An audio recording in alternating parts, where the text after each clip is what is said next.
Jeongmin is a quiet, lonely girl, weighed down by the cruelty she faces at school, especially from her childhood friend Juyeon, who turned on her long ago. Isolated and invisible, Jeongmin endures each day in silence, but at night, everything changes. In her dreams, she's not just seen, she's admired. She's the class president, confident and adored, surrounded by girls who hang on her every word and beg to join her for dinner. In that world, she's everything she wishes she could be. Ironically, in her dreamscape, it's Juyeon who is the outcast. Most of the students think she's filthy, and Jeongmin can't help but agree with them. When she suddenly locks eyes with Jeongmin, the other girls immediately become irritated by her gaze. Jeongmin then uses that chance to snatch the girl's phone. She then sees the horrible things that Juyeon has been saying about her online. All the other girls see the horrible posts and tell Jeongmin that most of it is about her. Juyeon becomes completely petrified at the moment. Suddenly, Jeongmin lands a deafening slap on her, shocking the rest of the students. Sadly, Juyeon is unable to do anything. She stands still as the rest of the class mocks her and laughs at her. Jeongmin wonders if the girl feels this is unfair to her. However,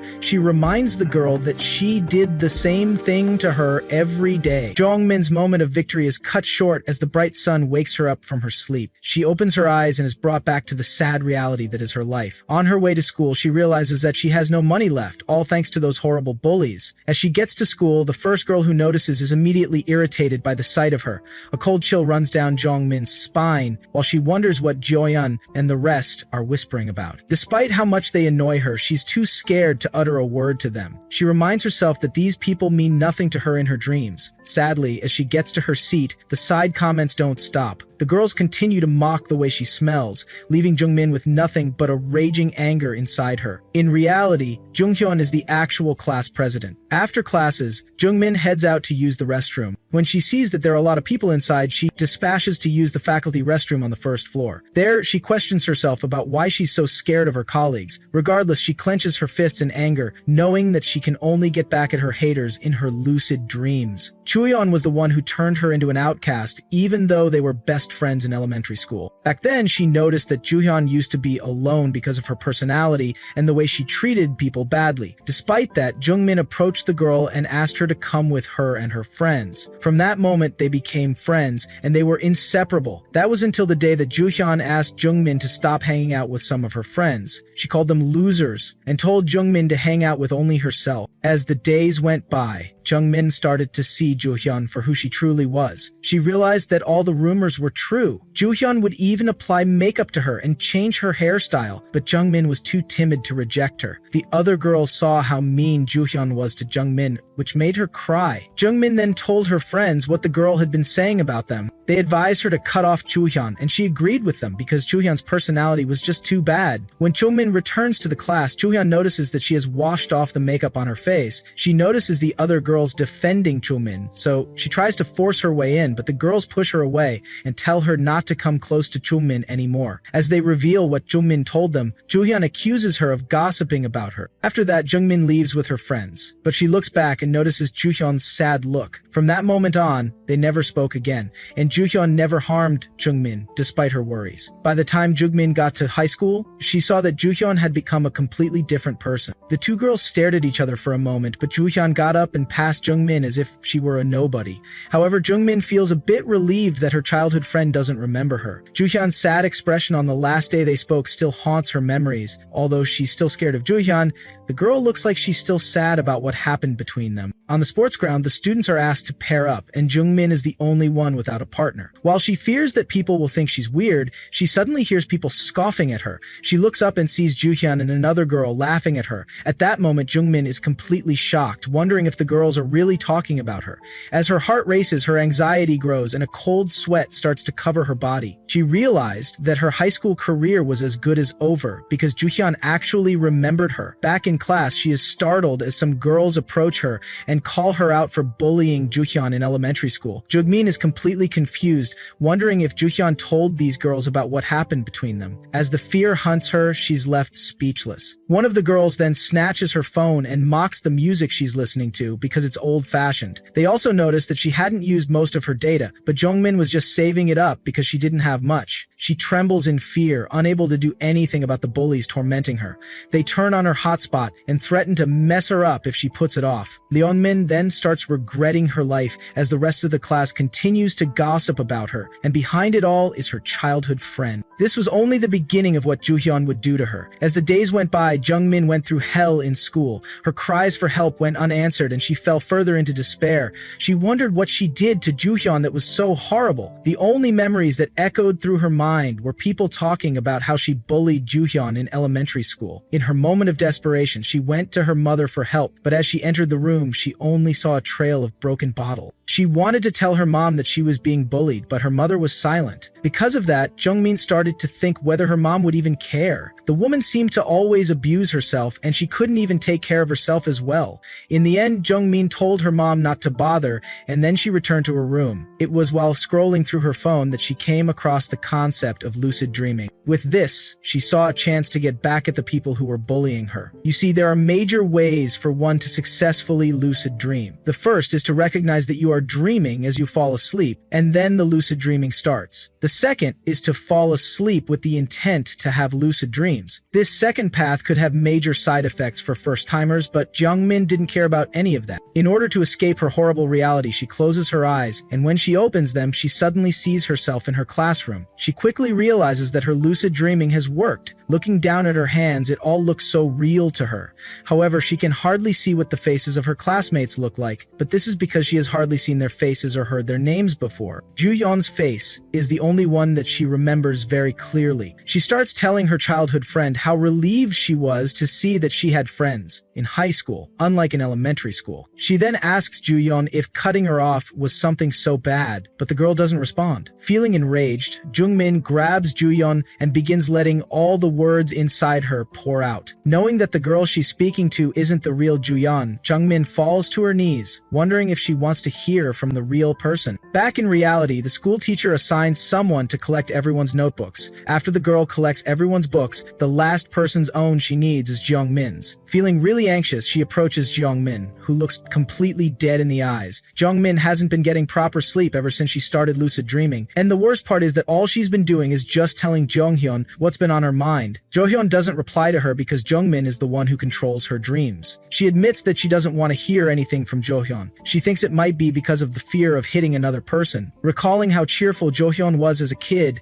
Jungmin decides there's nothing she can do to her. However, if she continues with this pathetic behavior, then nothing will change in her life. When the time to pick a class president came, Hyejin wanted to be the one, but she got rejected because she fools around too much. She then tells the teacher that she wants to recommend Juhyun. Juhyun's grades and leadership make her a suitable candidate for the role, but she would prefer it if someone else took the role instead. However, the other students encourage her and start cheering for her to just do the job. Meanwhile, Jungmin wonders if she'd be able to join in on the fun if she hadn't pushed Juhyun away back when they were kids. While she tries not to think about it too much, Juhyun is then selected to be the class president. Suddenly, Jungmin notices that she's the only person in the classroom. Looking at her phone, she sees that it's time for lunch, so she decides to head over to the snack shop. On her way, she overhears Juhyun's friends telling her to get revenge. Jungmin's heart starts to race when Juhyun doesn't even remember her name. The other girls offer to help Juhyun get revenge, but she decides that she doesn't want to mess with her childhood friend. As they continue to badmouth Jungmin,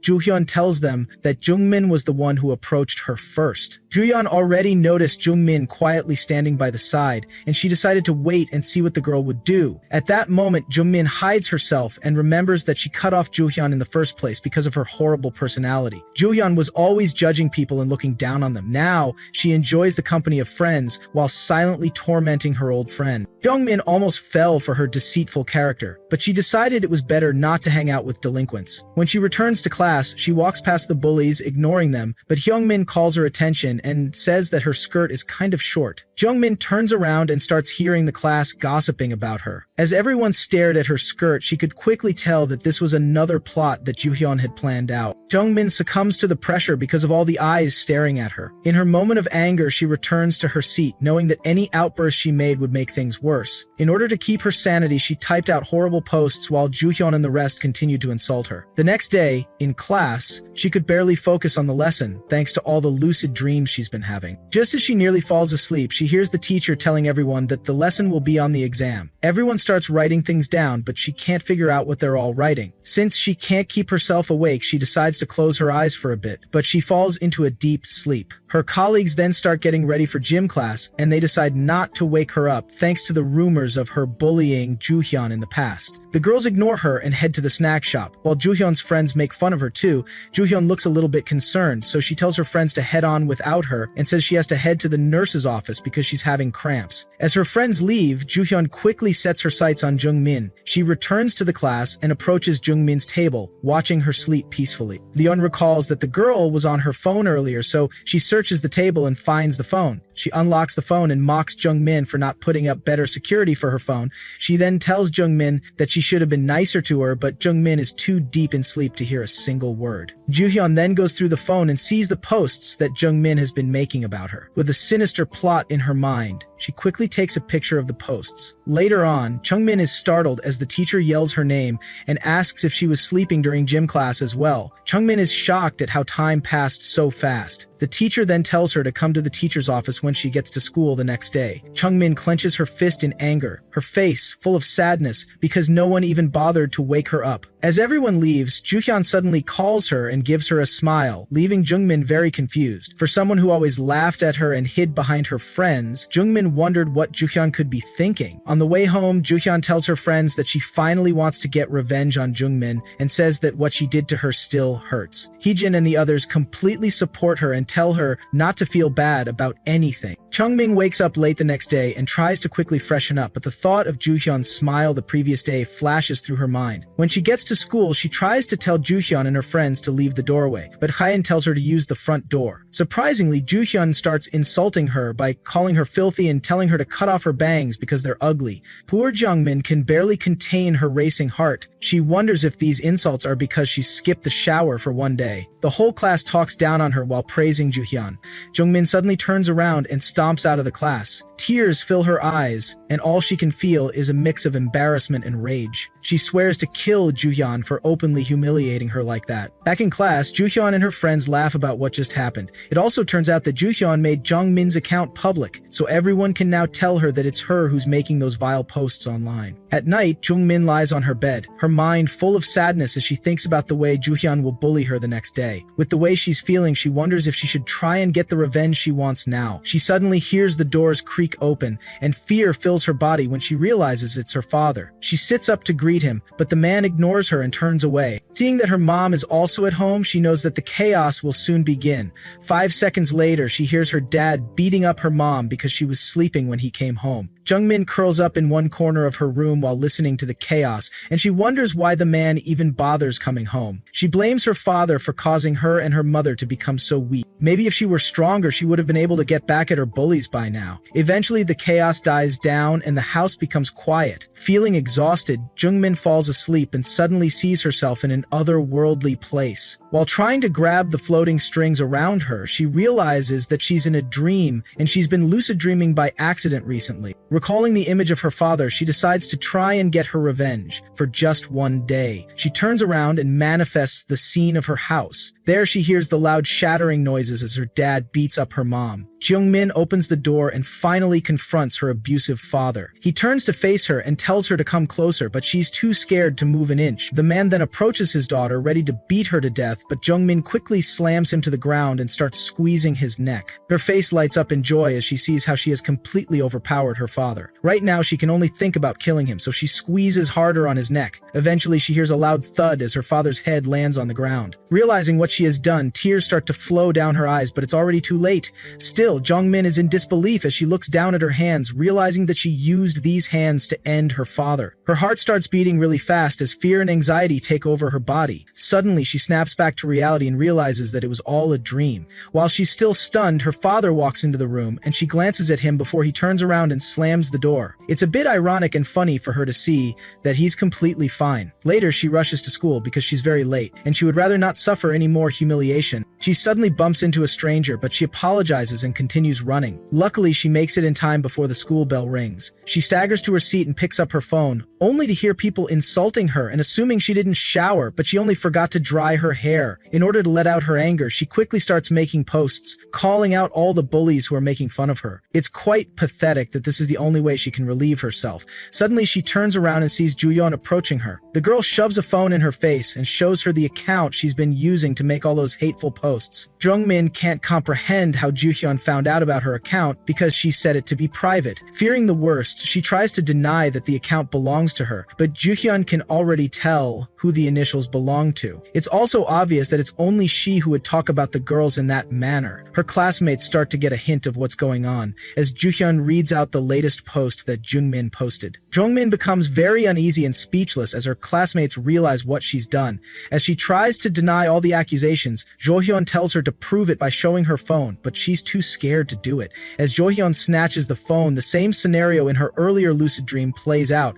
Johyun reveals that Jungmin is using the same account that she saw. In the end, Jungmin suffers more and more humiliation. Before she can say anything, Juyeon slaps her, shocking the rest of the class. Jungmin can't defend herself anymore. Her heart sinks into her stomach, and she wonders what she could have done to be treated like this. She recalls all the bad things that were said about her, and asks herself what she did that was so wrong. Later on, she heads over to the teacher's office, where she tells her teacher that she's not feeling so well. The man sees that she looks completely wretched, but he still tells her to attend all her classes. As he starts yelling at her for missing gym class, Jungmin yells back, begging the man to just leave her alone. She returns to her lucid dream with the guts to finally confront Juhyun there. She wonders if what she's doing right now is right, since she's the victim in all of this. She grabs Juhyun by the hair, knowing that whatever she does in these dreams, in there, she is the law and she is God, but back in reality, she's the usual weird girl who always falls asleep in class. Her classmates continued to taunt and insult her more until she finally woke up.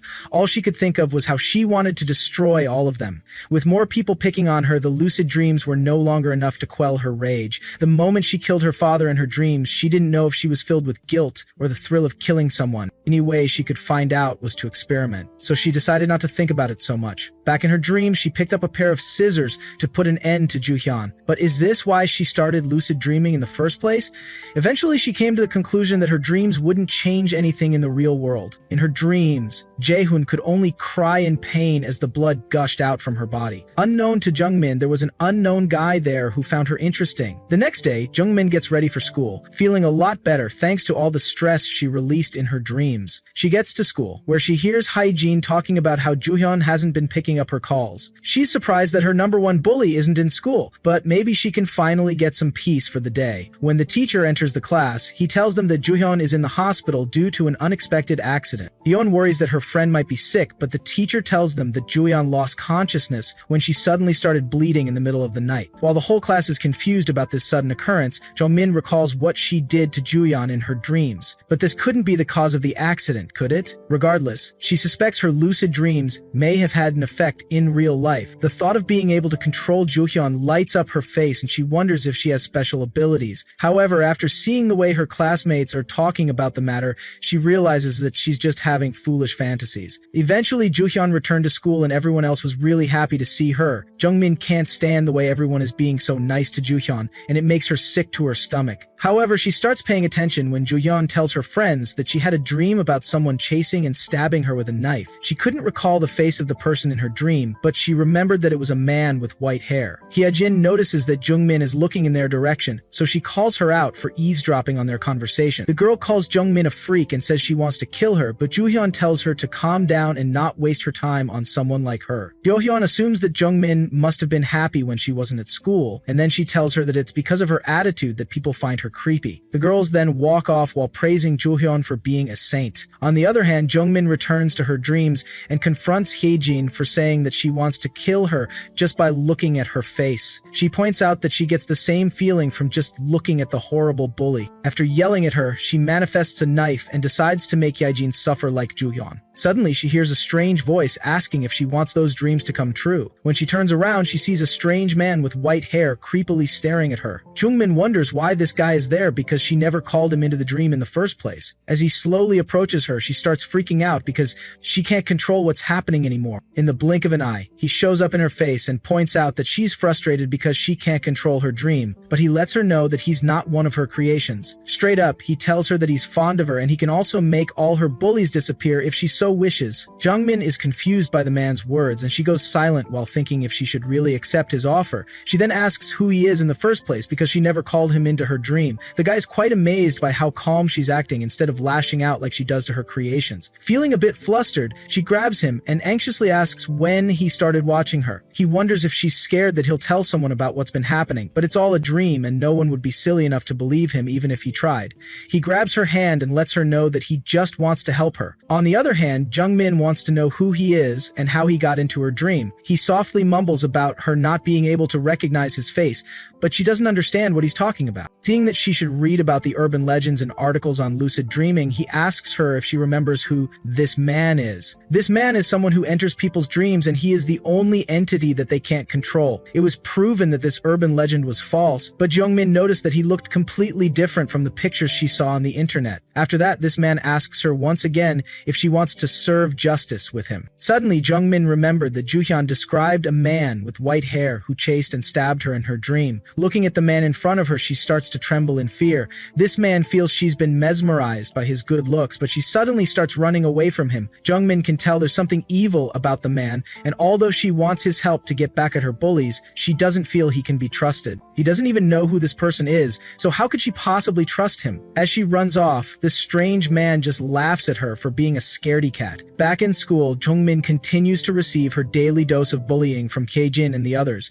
She remains speechless as they tell her that it's karma for what she's done. Despite all their taunts, she refuses to react to them. After the girls run off, Juhyun notices that Jungmin has stopped reacting to all the insults. A girl known as Enju then approaches her and tells her that their homeroom teacher wants her to come to the teacher's office. As Juhyun heads off, Enju praises her for being so nice to remember people's names. On the other hand, the girl with her doesn't see anything special about that, but she decides to keep quiet in order not to cause problems. When school ended, Jungmin was glad to finally leave, but she didn't want to go home either. She admits that she was too much of a coward to react to the taunts she received in school. She only knows how to stand up for herself in her dreams, but in reality, she's just a piece of trash. Suddenly, she noticed that the person in front of her dropped something on the ground. She finds out that it's a cartoon sticker, but she wonders how the guy would react if she returned it. Suddenly, the guy starts freaking out because he can't find the sticker, and he says he spent all of his allowance just to get it. While he decides to go look for it, Jungmin approaches him and shows him the sticker. He humbly thanks her and asks for her name, which leaves her speechless. She introduces herself, and the boy reveals that they are the same age. She agrees for the guy to speak casually to her, but she wonders why he wants to talk to a creep like herself. He recalls meeting her one day when she was rushing to school and she suddenly bumped into him. Jungmin is stunned to see that he even remembers that. The guy introduces himself as Jahyuk Jo and asks if he can say hi the next time he runs into her. The entire conversation is awkward for her, but she doesn't hate it. It's been so long since she had a proper conversation with someone, so this little encounter brings a warm smile to her face. Leon Min heads to school the next day, feeling much more rested since she hasn't been lucid dreaming these past few days. She feels anxious going back because she still wonders who the strange man with white hair actually is. While she's lost in her thoughts, a shadow approaches and she turns around to see Jaehook, who was trying to surprise her. She's surprised to see him and he cheerfully greets her. Feeling flustered, she moved away to get some distance because of how close he was standing to her. Jungmin remembers that he wanted to say hi the next time they met, but she's surprised that he's actually trying to have a conversation with her.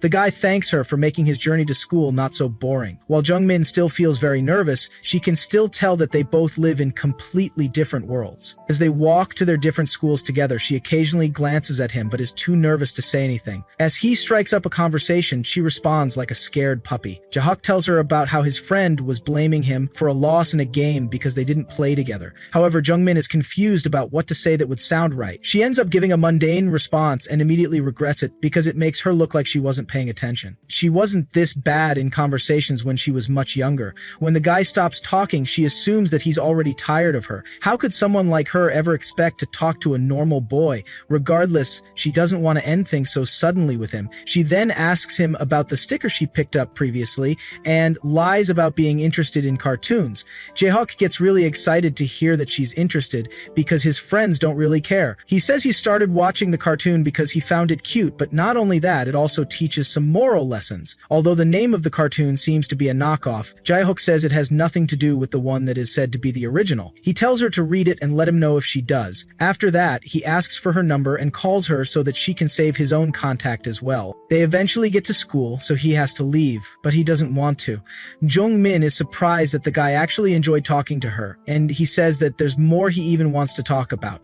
Her face lights up with joy as he offers to call her after school so that they can walk home together. Eventually, walking home together became normal between the two of them, and she got more comfortable talking to Jiha. Back home, she can't help but remember how much she talked about the cartoon, so she decides to give the show a try. While watching it, Jung-min lights up with laughter, and for the first time in a long while, she's actually having fun. She lets the guy know that she really enjoyed the cartoon. Despite the fact that her bullies still taunted her in school, she felt much better because she could always talk to Jaehyuk. Jaehoon and her friends wonder why Jung-min is always smiling at her phone, and they suspect that she's still making hateful posts about them. Enju tells Haejun to crush our girl like she did to other kids in the past. Haejun sees Haejun giving her a weird look, making her feel very anxious. After that, they return to class and are dismissed for the day. As Jaehoon heads home, she sees Jung-min happily talking with Jaehyuk. Hoyeon, the way she laughs reminds Jaehoon of how happy she used to be in her younger days, which leaves her wondering who this new guy is. Jaehoon realizes that this is the guy who makes Jung-min so happy these days. The jealousy in her soul grows. She was getting bored because Jung-min was no longer reacting to her taunts,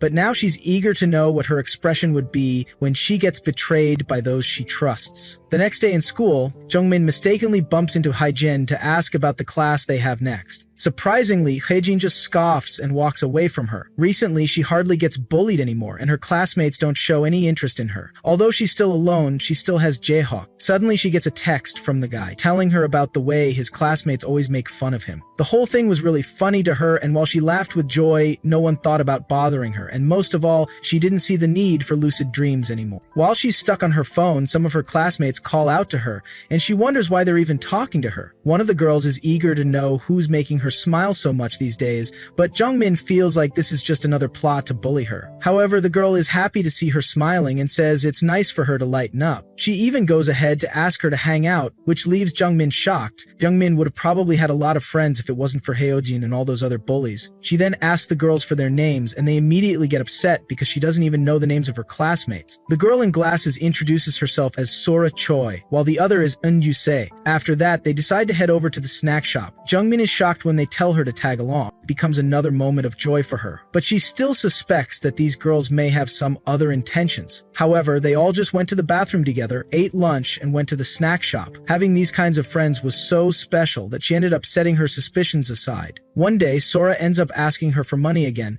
and she promises to pay it back the next day. She says it's because her parents are on a business trip, and she won't get her allowance until a week later. Enju talks down to her for always borrowing money and tells her to grow up, but Sora points out that she always pays her debts. As the two girls stare coldly at each other, Jung-min breaks it up and offers to pay for Sora's meal. She hopes that the three of them will continue to remain friends like this if she keeps being the mediator. With classes over, she approaches her two friends, eager to walk home together with them. They tell her that they're going to hang out together at a new amusement park, which is quite shocking because Sora said she didn't have any money earlier. Jung-min then asks if she can go with them for makeup shopping, but they laugh at her, saying that she wouldn't even understand what they were doing.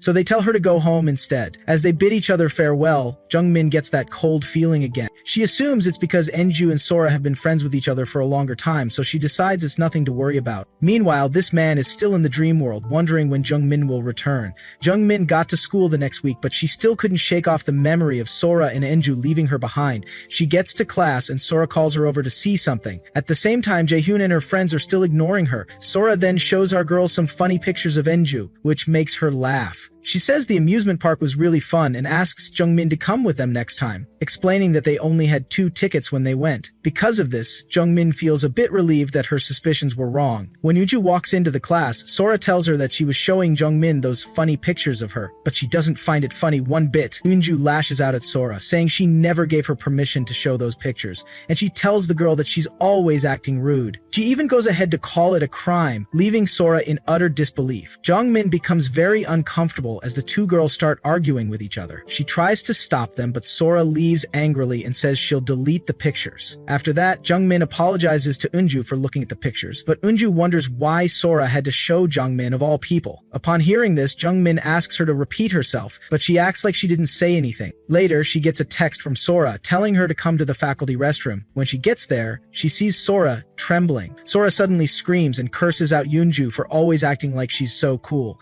She says she's been friends with Eunju since grade school and the girl always looks down on her. Sora could also tell that Eunju must have said something mean to Jungmin as well. She warns Jungmin to be careful of the girl and lets her know that Eunju is one of Jaehyun's worshippers. Yeonju would probably give anything to be one of Yeohyun's lapdogs, but she's not fond of typical school bullies like Yeojin. Sora doesn't see why Yeonju should like Choyeon after becoming friends with Jungmin, so she tells Jungmin that she's on her side in order to gain her trust, and she tells her to keep what they talked about as a secret. Jungmin figured out that Yeonju and Sora had a complicated relationship, but the two girls continued talking with each other as if nothing happened. However, she believes that out of the three of them, she won't be the one getting kicked out of the group. She truly believes that Sora is on her side. After spending an entire day trying to understand her two friends, Jungmin admits she's happier than when she was being bullied. She considers lucid dreaming for the night, but fears that the strange man will show up again. Regardless, she decides to have her lucid dream in order to get some proper rest. As soon as she gets there, she opens her eyes and sees this man happily staring at her. She screams in shock as he tells her that he's been waiting for her to return. Why the hell would this strange guy be waiting for her of all people? He tells her that it's because she's the most fun and that he still wants to help her. He feels bad about the bad things she has to go through every day in school, but Jungmin denies ever being in such a predicament. She doesn't want him to pity her based on what he's only seen in the dream world. As she recalls the recent days she's had with her new friends, she tells herself that she's not an outcast. The strange man figured that she stopped lucid dreaming because her life has been worth living recently, but he asked if she was sure that it would last. Also, her bullies still haven't been dealt with for the horrible things they did to her. He offers her his help once again so that she can truly be free. Jungmin couldn't deny a single thing the strange man told her, and he spoke as if he understood her feelings more than she did. She was grateful for getting a break from all the bullying, but deep down she knew that Jaehyun and the rest still had some sinister plans. She recalls how he offered her a chance to serve justice, and now he's extending his hand to her again. Jungmin pauses as a cold chill runs down her spine, and she rejects his help. This man is disappointed because it's no fun for him, but he tells her to come find him if someone new makes her life difficult. She wonders who would make things hard for her again, and he tells her that it could be the new friends she has now. She refuses to believe that, and he apologizes, but it's more like Jungmin is hoping that it really won't be her new friends. Meanwhile, Sora chats with some other friends about how she can easily take advantage of Jungmin, but it's still true that she hates Eunchu. While going through her chat rooms, she sees a text about Yujong breaking up with her boyfriend. She asks a girl known as Dasum if this is true, but the girl doesn't have any concrete answer either. Suddenly, Yujong-min calls her attention and asks to go to the snack shop with her. Sora finds her annoying for even bothering to call her, so she asks where Eunju is. Junju feels Sora would have preferred to go without Eunju since she doesn't feel comfortable around her. Sora wonders why she's trying to hang out alone with her, but she admits that it's better than having Eunju around her. With a sinister smile on her face, she agrees to head out with Jungmin. It's all part of her plan to get Jungmin to trust her. On their way, they bump into Eunju, who's just coming from the bathroom. Sora tells her that they're headed to the snack shop, so Eunju asks them to wait for her. Suddenly, she starts saying that Jungmin can't wait for her, making our girl look bad.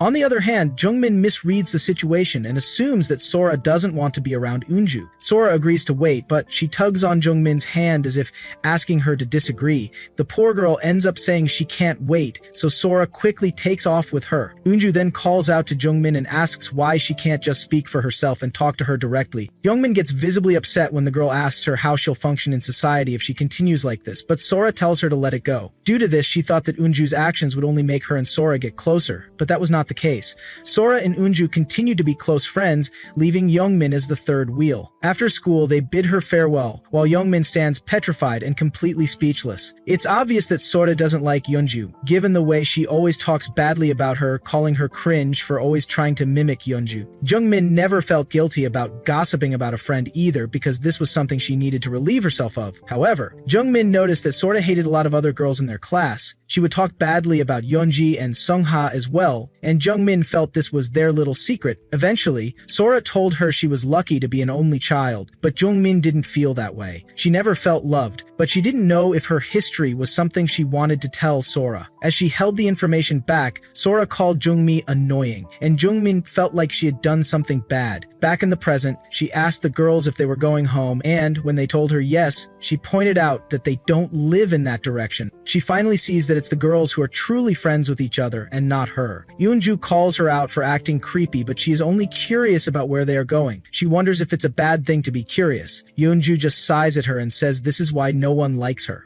At that moment, she recalled the strange man telling her that it might be her friends who would give her a tough time.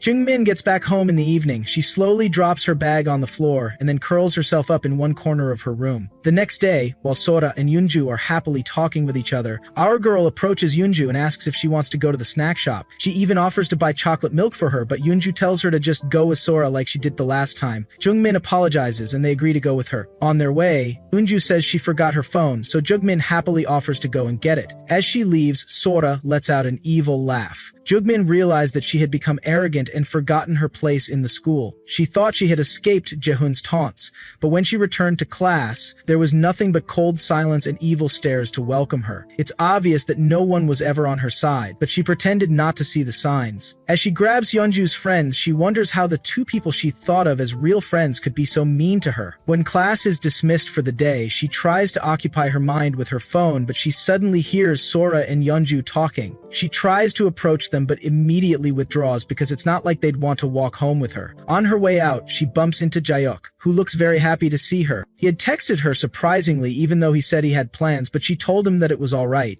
He explains that his friend held him prisoner to play video games and he barely made it out to meet up with her. Feeling very sad, she asks Jaehyuk if he's actually okay with hanging out with her. She feels he'd have more fun with his friends and says that he's also out of her league. And as soon as she says that, she starts feeling like a loser who's just looking for someone to comfort her. However, Jaehyuk tells her that there's nothing wrong with her. He doesn't even see why there should be leagues between friends. Jungmin recalls that she used to think like that as well. Then the guy tells her that he's never thought of anyone being beneath him. He doesn't see himself as that much of a cool person, and he also feels like looks don't matter. He then musters up the courage to tell her that she looks pretty and that he doesn't want her to look down on herself. Jungmin's eyes fill with tears, but she admits that what he said wasn't uncomfortable for her. However, deep down in her heart, she feels like he's the best person she's ever met, and she doesn't think she deserves all these nice compliments. She recalls how she had fun gossiping about friends and even hurting people in her dreams. Despite the fact that he doesn't know her true nature, Jungmin still thanks him for the compliment because it makes her really happy.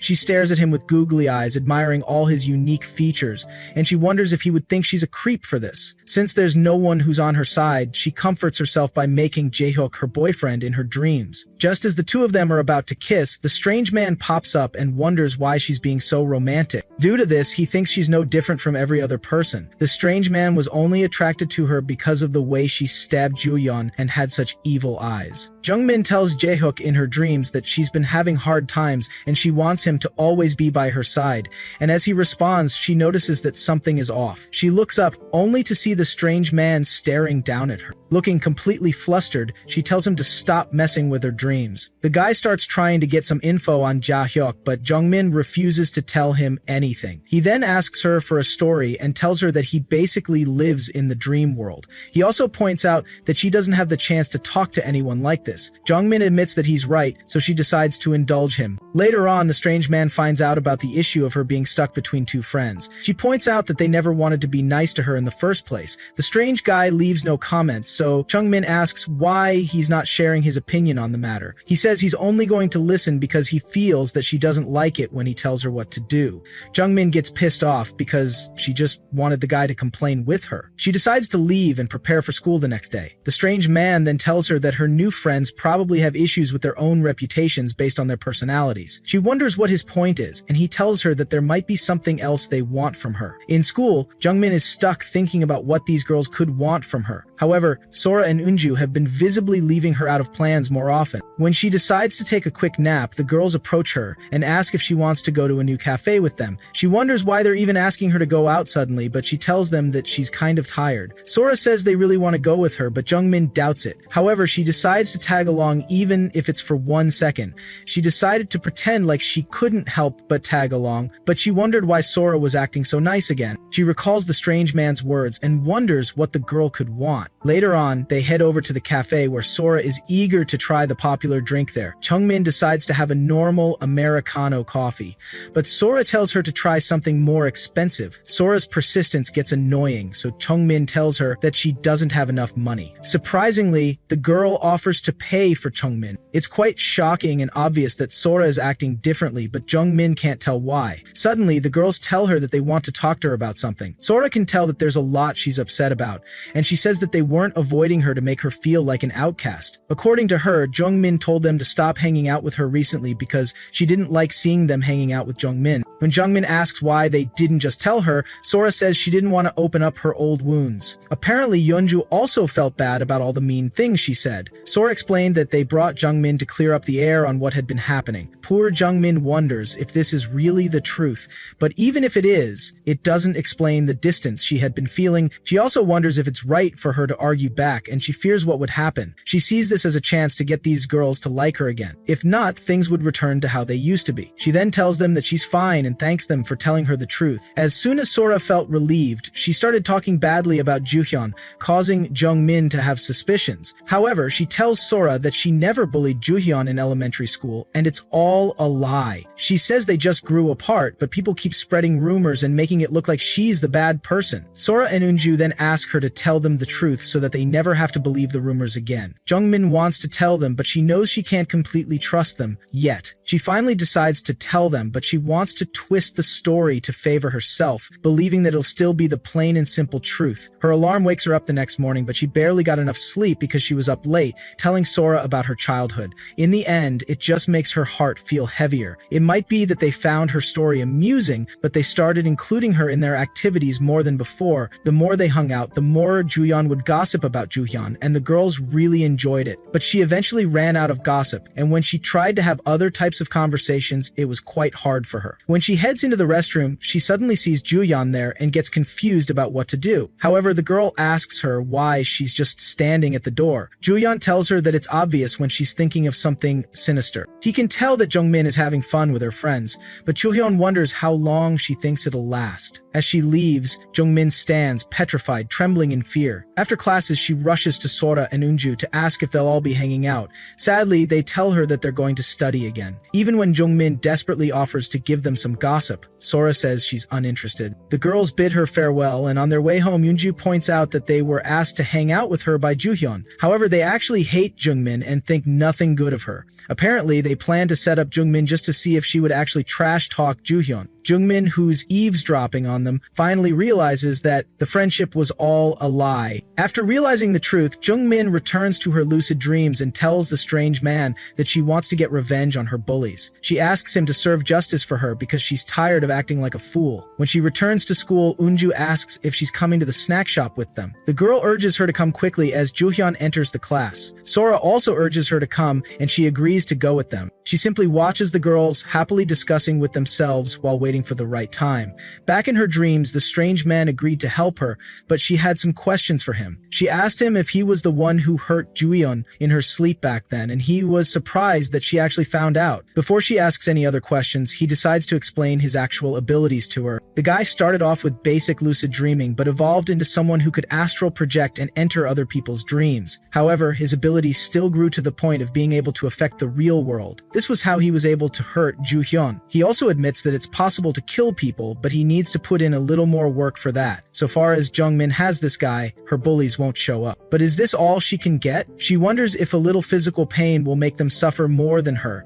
Will these evil girls be able to see that it's their punishment for everything they've done to her? The guy then tells her that he won't be back for a while, so she's free to do whatever she wants. Jungmin changes her mind and tells him to act as her backup because she wants to be the one to get revenge by herself. The next day, when the time for gym arrives, she sees her chance to carry out her plan. Since their gym uniforms don't have pockets, everyone has to leave their items in the classroom. As they head outside for volleyball practice, the girls are told to group themselves in pairs. On any other day, Jungmin would have been terrified since she has no one to pair with, but right now, she happily welcomes it. She already has it all planned out with the man in her dreams, and her first target is Sora since she's the easiest. She tells the guy to get some information about Sora from her phone.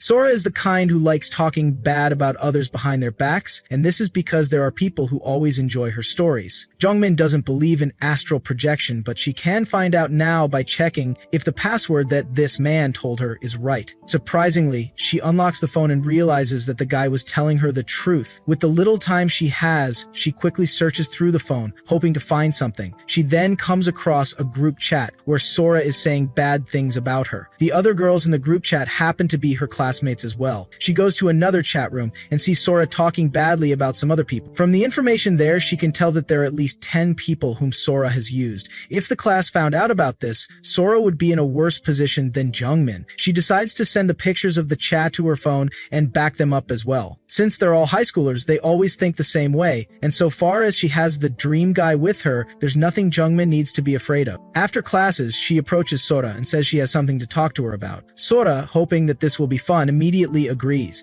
As Jungmin leads her to somewhere private, she quickly texts her group chat about what's happening. While she snickers and taps away on her phone, Jungmin can already tell what she's doing. When they get to the place, Jungmin calls her out for working with Juhyun to embarrass her. Upon hearing this, Sora becomes quite anxious and tries to deny it, but Jungmin lets her know that she heard everything that she and Eunju were saying. Since she's already been caught, Sora starts calling our girl a creepy stalker, saying that it's a crime. Now she sounds just like Eunju. Jungmin brings out her phone and shows Sora the picture of her group chat. As soon as she sees it, Sora's heart sinks, and she wonders how Jungmin got it. Jungmin tells her not to try and snatch the phone because she already has everything backed up somewhere else. She threatens to show the class the pictures if Sora tries anything, and the girl is left too scared and speechless. All Jungmin wanted was genuine friends who liked her, but she has given up on all of that. Sora quickly falls to her knees, apologizing and begging Jungmin not to spread the pictures. Jungmin can't believe that she was so hung up over someone so pathetic. She then asks Sora to tell her Juhyun's plans. Sora says they were just called over by Juhyun one day,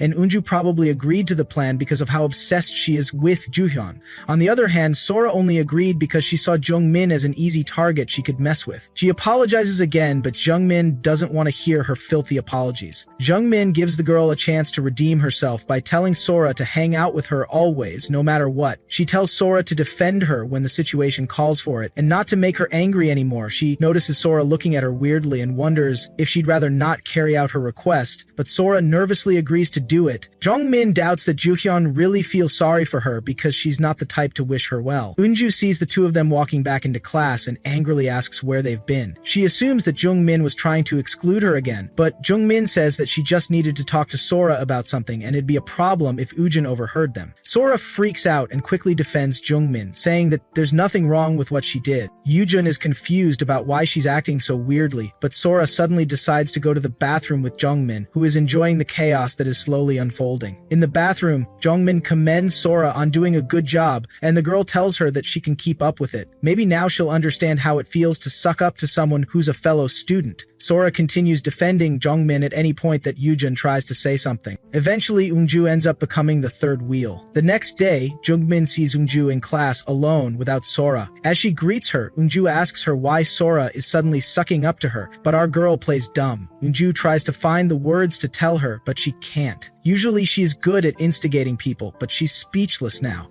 Ever since Sora turned on her, she doesn't know what to do anymore. Jungmin can tell that she's afraid of being alone. She starts mocking the girl for not being able to talk without Sora around. She even goes ahead to say she'll become a social outcast, just like Eunju once said to her. As Sora walks into the class, Eunju quickly grabs her and says they need to talk, but she seems anxious until Jungmin tells her to go on. The two girls head outside, and Eunju asks her friend why she's suddenly acting so strange and clinging to Jungmin. She tells Sora all the things that Jungmin had said to her, and says that our girl is mean for attacking her. But Sora tells her that she said these same things to Jungmin. Sora takes Jungmin's side, leaving Eunju in despair. Eunju then calls her out for always switching up on people. She starts bad-mouthing Jungmin, calling her a bully, and telling Sora to grow up and think for once. Sadly, Sora is completely terrified and asks Unju if she's just using her as an easy target. Unju is shocked by Sora's words, but Sora decides to give the girl a piece of her mind. She says that she doesn't introduce people to Unju because anyone she ever introduces to the girl hates her. Not only that, but Unju would always lecture them whenever they were having fun and making everything so weird. For someone who always talks down on everyone, she never realized what people would think of it, aside from Sora. She doesn't even have any other friends because she can't see her own flaws. Unju then calls out Sora for always gossiping about other people's misfortunes. In a boiling rage, she yells out about how Sora told everyone in grade school that her parents were getting divorced.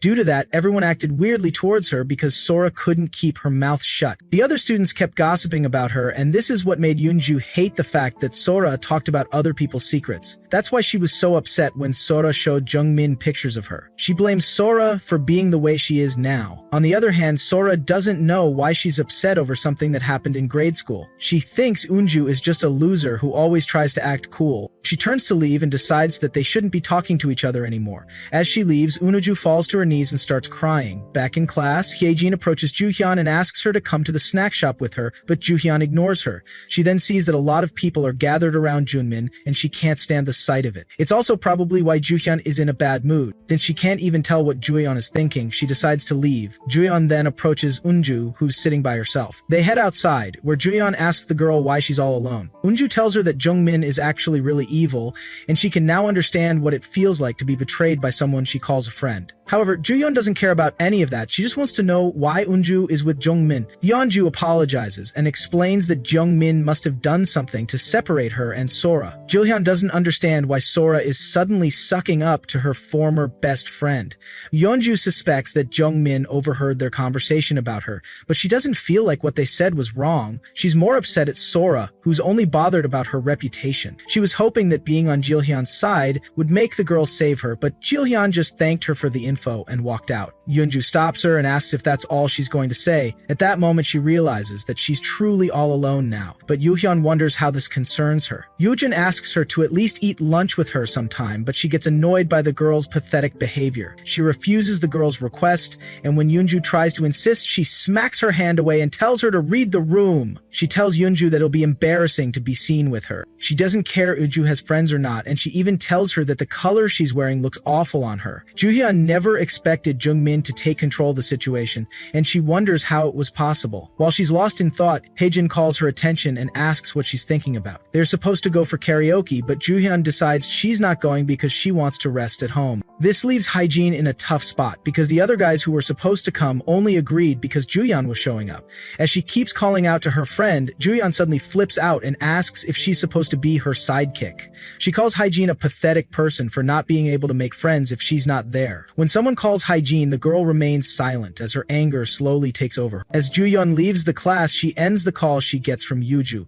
Then she sees Jungmin, who meets up with Jaehyuk. She recalls the first time she came across the guy before. The next day, one of Sora's friends, Yeonji-jo, asks Sora if she really wants them to hang out with Jungmin instead of Yoonju. The other friend, Sun Gagwan, also asks her if it's something she can't tell them on Katak and why she's being quiet in the group. Sora then tells them that there's a bit of a situation behind it. She reminds them that they said they felt back about how Unju treated her, but they still find it weird that she's looking out for Jungmin. As they keep asking her questions, Sora tells them that it will be better than hanging out in an awkward odd number. She also says that they will feel more comfortable around Jungmin than Yoonju. Jungmin's school life was now more stable. After gaining a friend group, her classmates stopped picking on her so much. People like Juhyun can't treat her poorly anymore, and she loved the look on Juhyun's face. Later on, Yuju asks Haejin if something is up between her and Juhyun. She says that they haven't said anything to each other all day. Since Juhyun doesn't really talk, Haeju is convinced that there is something wrong for Haejin to be quiet. Haejin denies ever fighting with Juhyun, but Yuji says she can't fool her. Haejin decides to go back to the classroom while the girl yells at her. Haejin wonders what she's supposed to do about Juhyun's sudden behavior. She knows there's nothing she can even say because everyone is on Juhyun's side. Meanwhile, Sora asks Yeonji if she wants to go eat tteokbokki after school, but Yeonji tells her that she's meeting up with her boyfriend later. Sunga then calls her out for bragging about having a boyfriend. He recalls seeing Jungmin leaving school with a boy the previous day, but Jungmin tells tells them that the boy isn't her boyfriend. While Sora and Yeonji freak out about her response, she tells them that the guy isn't her boyfriend yet, which leaves them completely stunned. Jungmin didn't even realize what she was doing before she said it. When they ask her for pictures, she tells them that she doesn't have any. However, she hopes that it isn't a lie. She also doesn't think that the chances of Jaehyuk being her boyfriend are non-existent. Afterwards, she returns to the dream world and asks the white-haired man to get Jaehyuk to date her, but the man is in disbelief. He tells her to get real and points out that her school life has gotten better after threatening Sora. He asks about Eunju, and Jungmin confirms that the girl is all on her own now. She then asks the man what's happening in his life for him to always be in a hospital gown, but he shoves the topic aside by telling her not to worry about it. Every time she asks the guy about himself, he always ignores her or changes the subject. She feels it's unfair that she's the only one who doesn't know the kind of person he is. However, she plans to find out no matter the cost. She then asks him how he started lucid dreaming. The man tries to avoid the question, saying he won't let anything happen to her, but she doesn't see how she can believe that. He wonders why she's persistent when she already knows the answer and says that she's forgetting something. He lets her know that he is someone who can kill others without leaving any traces or prints behind.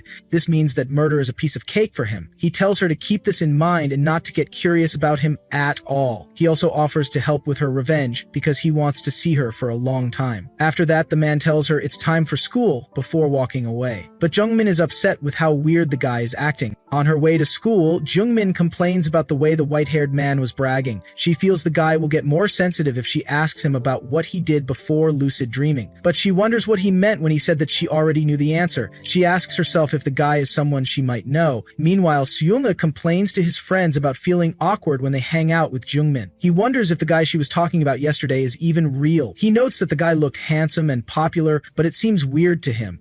They ask Sora what she thinks, but the girl tells her friends that she has no opinion on the matter. Her friends try to get her to say why she's hanging out with Jungmin, but Sora remains silent. She makes up her mind and tells them to keep it a secret. Then she reveals that Jungmin has all the records of their group chat, leaving them shocked. Since they're the only ones who are in the group chat, her friends speculate that someone must have sent screenshots to Jungmin. Sora quickly denies doing something like that because it doesn't make sense. Yeonji gets furious, saying that Jungmin is a whole lot worse than she thought. Sora plans to find out how our girl did it, but for now she has to do whatever Jeonming says. She tells her friends to play along until they can find out Jeonming's secret. In class, Yuju nudges Hyojin and asks why she didn't pretend to notice when she came. She says she got there and asks where Johyun is, but Hyojin wonders why she's asking her. Yuju then advises her to approach Johyun first, but this makes Hyojin angry. Suddenly, Yuhyun walks into the class and Yuju greets her. She points out that Yuju is quite early and even Haejin is earlier than usual. Haejin is shocked and wonders if Juhyun isn't mad at her anymore. Juhyun then asks Yuju if she wants to hang out after school because she won't have time from next week since she's looking into academies. She also asks Haejin to come, but this leaves Haejin quite confused. When she decides to go to the bathroom, Yuju offers to come with her, but Juhyun declines. Haejin gives the girl a mean look before she leaves. Then she asks Yuju to come outside with her briefly. When they get outside, Yuju asks her what's wrong, and Haejin reminds her that she fought with Juhyun. However, Yuju feels Juhyun wants to make up with her since she asked Haejin to hang out. Haejin wonders if Yoyu even has any thoughts or not. Nevertheless, Yoyu tells her to just hang out and forget what happened. But Haejin doesn't think it's something she can do. She always had the role of crushing people whenever Joyeon wanted her to. There was a time Joyeon told her to stop bullying Jungmin, but Haejin asks why she changed her mind suddenly. Regardless, she had to wait patiently because she was Juhyun's well-trained dog.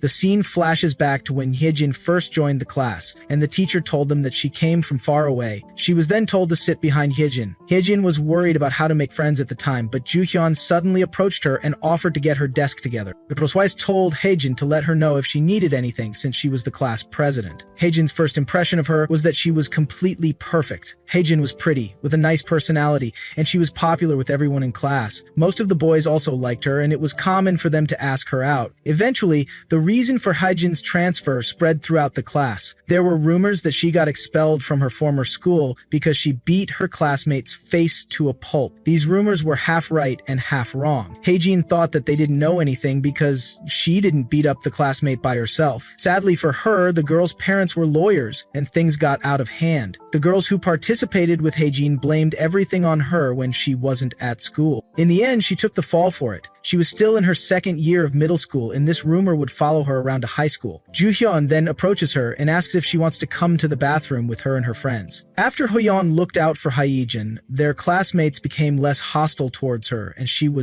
the next day, Hoyeon gets to school and calls Haejin when she doesn't see her. Hoyeon then asks her to come outside. When Juhyun gets to the place, she sees Haejin sitting on a girl's back. Haejin explains that the girl was saying bad things, such as how she attempted murder in her last school. She says that you have to crush people like this so that they never talk about you again. Juhyun decides to leave and asks the other two girls to stay if they want. As the other girls leave, Heehyun is shocked and wonders why Juhyun seems angry. After that, Juhyun started avoiding her and a big change occurred. One day, a girl called Yujin bumps into Heehyun and tells her that she gets in the way for someone so short. As Yuhyun asks Yuhyun for help with a problem, Haejin realizes that she was mistaken. She knew Haejin wasn't like her from the very beginning, and the only reason Yuhyun approached her was because she pitied her for being alone. Haejin was no longer the same as before, and she realized that she was wrong. One day, Yuhyun approached and mentioned that everyone had blocked Haejin's number. She explained that she debunked the rumors that spread about Haejin because she had the same experience in grade school. Then she asked Haejin how it would make her look if she kept acting like that. Haejin begged Juhyun for another chance and promised to never embarrass her again. Juhyun commended her for making the right choice, and she said she would talk to their classmates again. As Juhyun took Haejin under her wing again, their classmates' attitudes changed towards her. Of course, she was nothing without Juhyun. Haejin was able to end her junior high peacefully and became a high schooler. One time in class, she noticed that Juhyun's gaze was fixed on Jungmin. On the sports ground, Juhyun pointed out Jungmin, who was all alone, and Haejin felt bad for her. Hyun then told Haejin that Jungmin was the one who bullied her in grade school. She said that when she and Haejin weren't on good terms, it reminded her of those days. She still found it hard to look at Jungmin's face. When she said that she wished for Jungmin to go through the same thing, Haejin quickly understood what she meant. It's obvious that she was asking Haejin to do it for her. Because of this, Haejin bullied Jungmin in Juhyun's place. Juhyun never said anything about it, so Haejin figured that she understood her correctly, but that's when it all started. Haejin wondered why Juhyun was always ordering her around, even though she became the villain that Juhyun wanted. It was so annoying as she wondered why Juhyun was upset again. As the memories flooded her mind, Haejin asked herself what she had done that was so wrong. Yuju then calls her, snapping Haejin back to reality. Haejin tells her that she was just thinking of the past, and that she wouldn't understand if she explained. But Yuju is curious to know what's wrong. Haejin felt like she was the only one who Juhyun had in her clutches. She feels she can tell Yuju a little bit since the girl doesn't pay much attention to what she hears. Her head was telling her not to do it, but she asks Yuju what she thought of Juhyun. She says that Juhyun has been lashing out at her a lot, but Yuju laughs at her, asking when Juhyun has ever gotten angry. Haejin yells at her, reminding her that she and Juhyun fought because she snapped out of nowhere. She asks Juhyun why she likes Juhyun so much and if she has ever seen her true colors.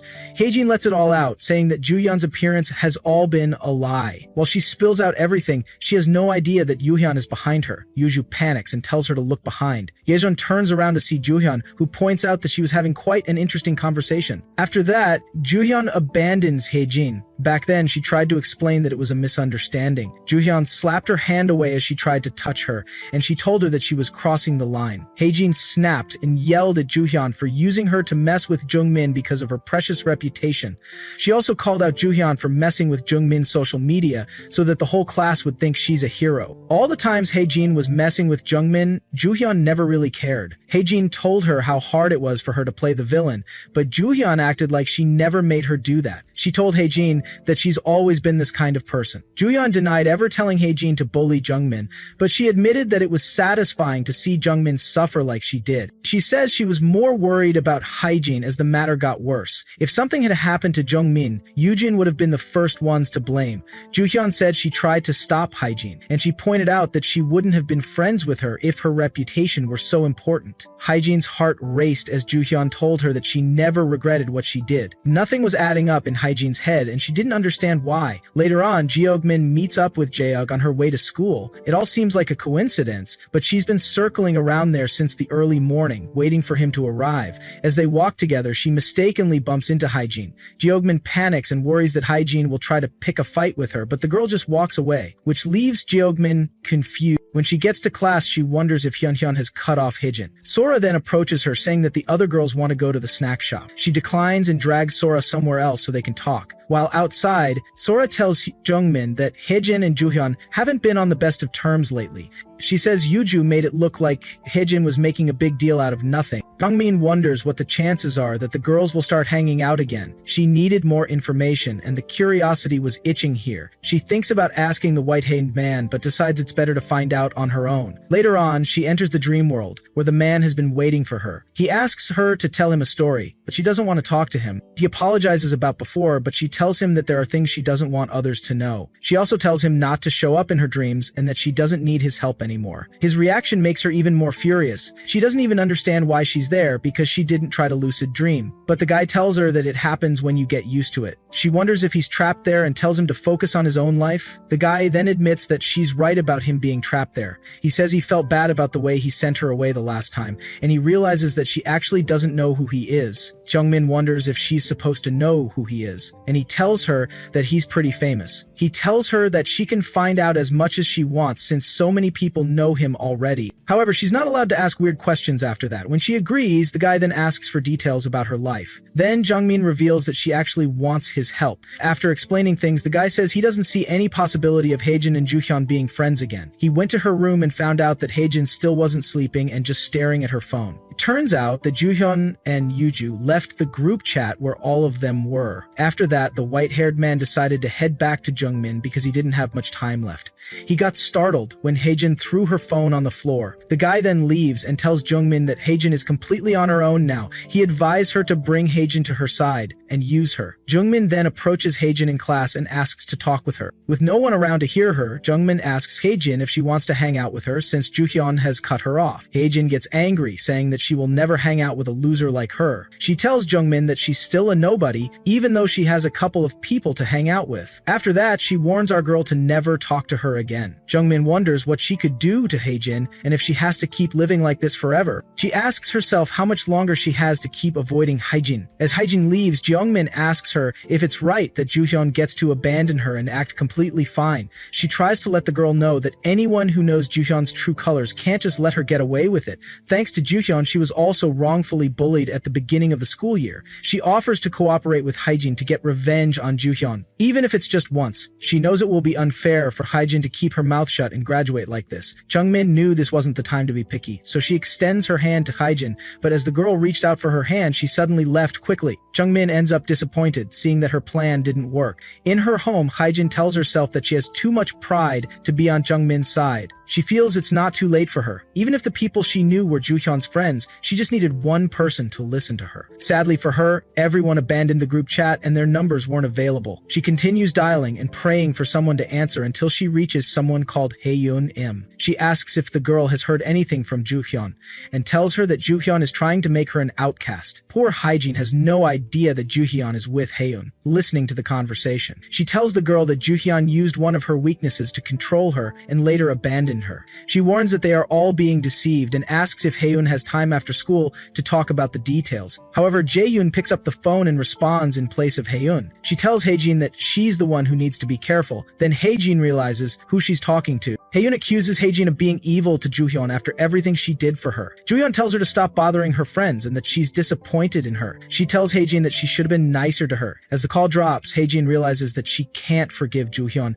and she starts to consider Jeongmin's offer. Meanwhile, Jaehyuk suddenly approaches Juhyun and Haeyoon. He gets teased for following Juhyun around, but he says he just wants to be friends with her since she's new at their cram school. Meanwhile, Jungmin gets home after school and is welcomed by her mother. Her mom decides to make some kimchi stew for her since she used to like it when she was younger. Moments later, they sit down to eat, but Jungmin isn't eating. Her mom asks if the food tastes bad, but she says it's delicious. Looking at the bruise marks on her mom's neck, Jungmin feels sad. Her mother tells her that her dad is away on a business trip and won't be home for a long time, which means she can relax more. Upon hearing this, Jungmin's face lights up with joy, and she starts eating her food. She can't believe the atmosphere at home has changed so much because her father isn't around. The next day, her mom wishes her a good day as she heads off to school. Jungmin wished that every day could be like that day. In school, while she's chatting with Jaeok, Haejin approaches her and asks her to come outside. Afterward, Joohyun enters the class and meets Yuju, who asks her if she saw what was happening in the hallway. Suddenly, Haejin and Jungmin enter the class with their other friends, leaving Joohyun startled. Haejin proposes that they should celebrate becoming new friends, unlike Joohyun, who makes her look like a bad person. Jungmin can see how much Haejin is trying, but what makes her happier is seeing the anxious look on Joohyun's face. When the bell rings, Haejin tells her to go to her seat, and that she'll call her over later. Meanwhile, Joohyun finds it hard to believe that Haejin would just decide to hang around Jungmin. She wonders if Jungmin brought Haejin to her side. At the same time, Jungmin thinks that messing with people is easier than she thought, but she is nervous about how things have been working out lately. Elsewhere, Jaehyuk is standing by the sidewalk, but his face lights up when Joohyun meets him. He is surprised that she asked to see him. He says he likes it a lot, but realizes how embarrassing that sounds. After that, Joohyun asks if he wants to get something to eat before they head to cram school.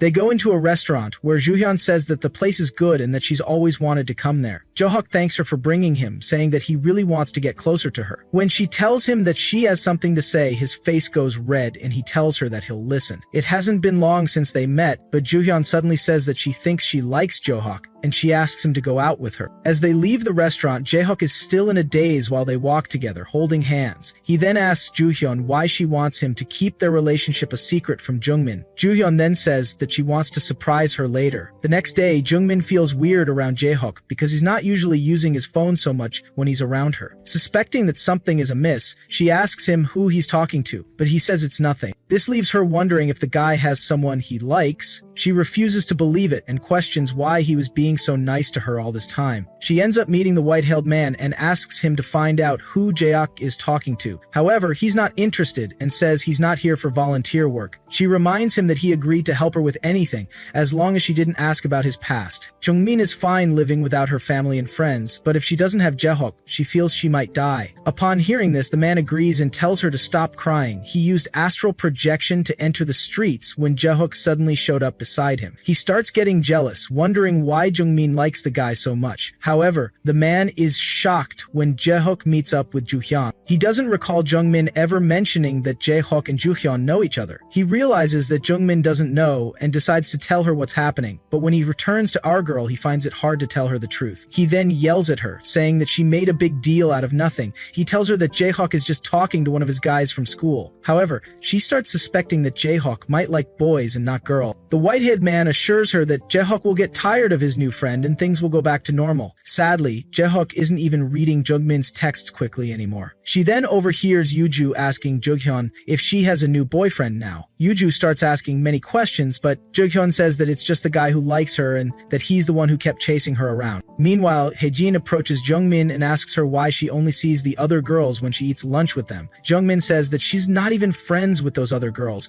Seeing them talk irritates Joohyun, but Yuju tells her not to worry about it. On the other hand, Haejin is happy to see how upset Joohyun is. She then tells Jungmin that the girls were saying that she was trying to act cool by making up a story about a boy she was talking to. After classes, Jungmin checks for Jaehyuk's reply, but there's still no text. She decides to call him, which is something she's never done before. When he picks up, she asks him if he wants to walk home together with her and her friends. He agrees, and this makes her racing heart calm down. She meets up with Sora and the rest, asking them to follow her to the front gate because she wants to introduce them to someone. She doubts Jaehyuk could have changed, but she just needs to stay by her side like he does. Jungmin recalls how she brought Sora and Hyejin to her side and she stopped getting bullied. She gave Joohyun a taste of her own medicine, and because her dad went on a business trip, her mom returned to her old, warm self like she used to be before her dad got violent. But her heart gets crushed when she sees Jaehyuk with her worst enemy. As she gets to the front gate, Jaehyuk calls over to her. Yeonji and the rest wonder if this is the guy that Jungmin talked about. Jungmin is too stunned to speak. Jaehyuk approaches her and tells her that Joohyun said he could tell her now, but she didn't understand what he meant. While he tells her that he met Joohyun in cram school,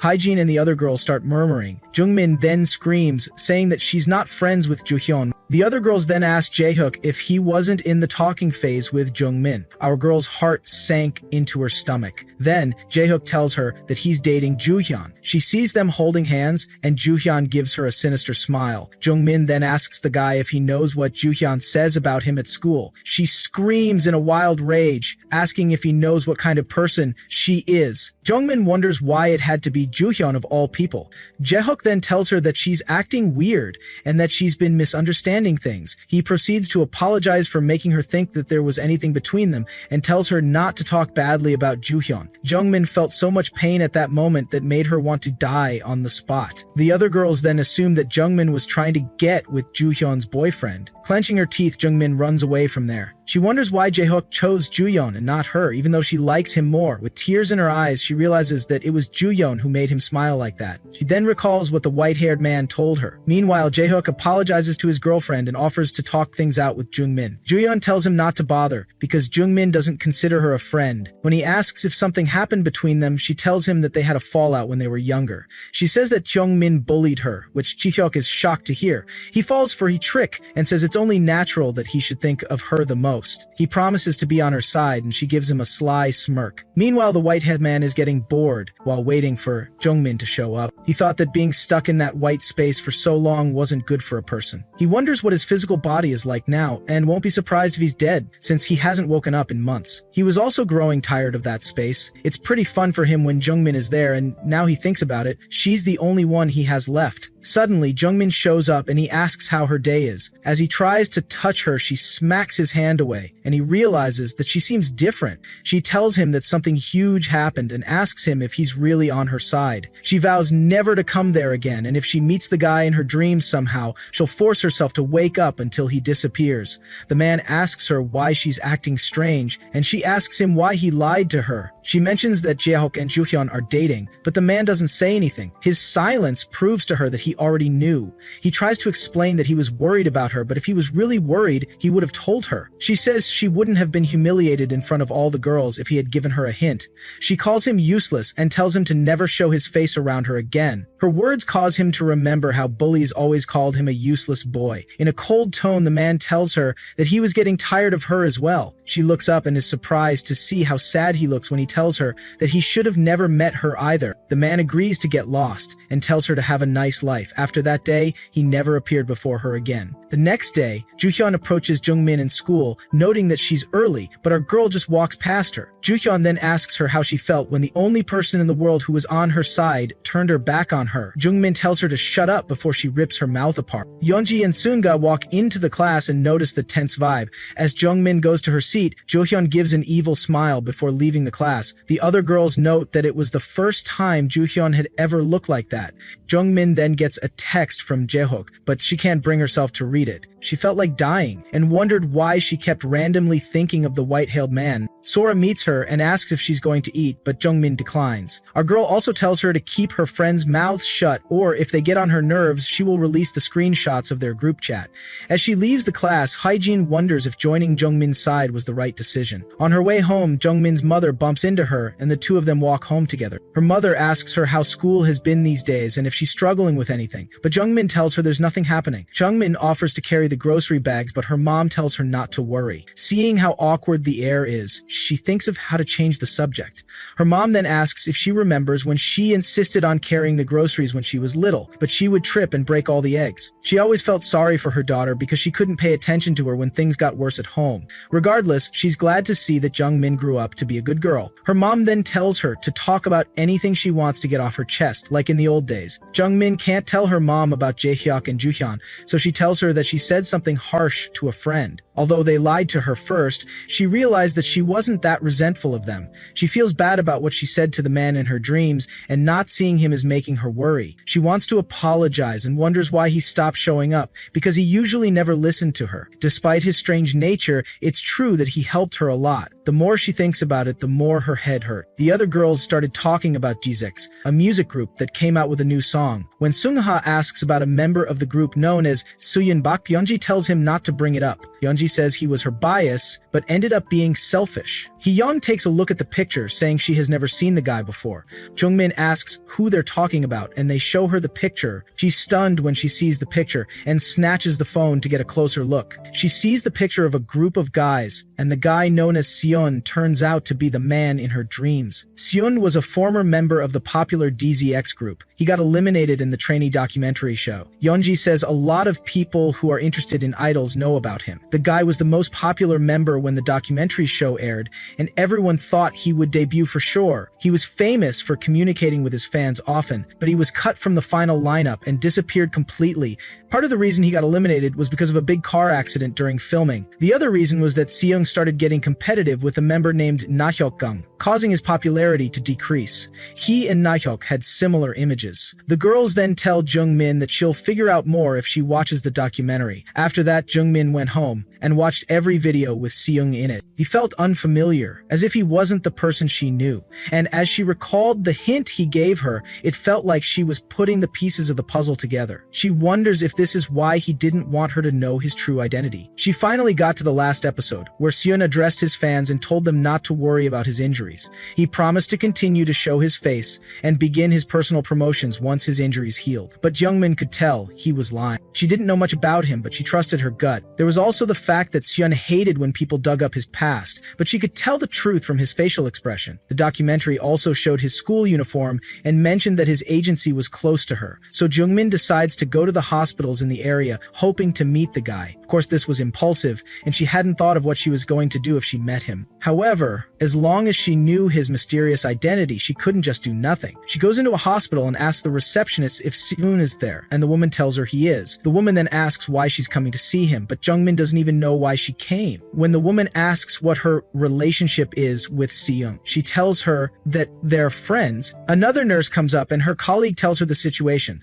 They decide to allow Jungmin to see Seon since they can call security if anything happens. As the nurse guides her to the ward, she tells Jungmin that a lot of weird people come to see Seon. Jungmin assumes it might be his fans because the hospital was never disclosed to the public. As they get to the room, the nurse tells her that Seon is currently in a vegetative state due to an intense emotional shock. This confirms what he said about being basically trapped. Jungmin never thought she would see him in real life, and as the nurse leaves, she enters the room. There, she sees him lying unconscious on the bed. She didn't think she would find his identity and what happened to him like this. She feels like her efforts to find out about him were in vain because she heard it from Yeonji. Now that she is seeing him, she feels less tense. He tries to wake him up, but there's no response. She then wonders if it's only her and the hospital staff who know about his current state. People on the internet think he disappeared quietly, and no one mentioned anything about him being vegetative. She feels really tired because she stayed up all night looking him up. As time goes by, she eventually falls asleep beside the bed. Suddenly, she enters a dimension that's different from her usual dreams. She notices the ground is sticky and wonders what kind of dream this is. Nothing was moving the way she wanted it to. She continues walking, feeling grossed out and cold. While wondering if she should wake up, she suddenly sees Seon in the distance. She shouts out to him, but when she calls his name, he turns around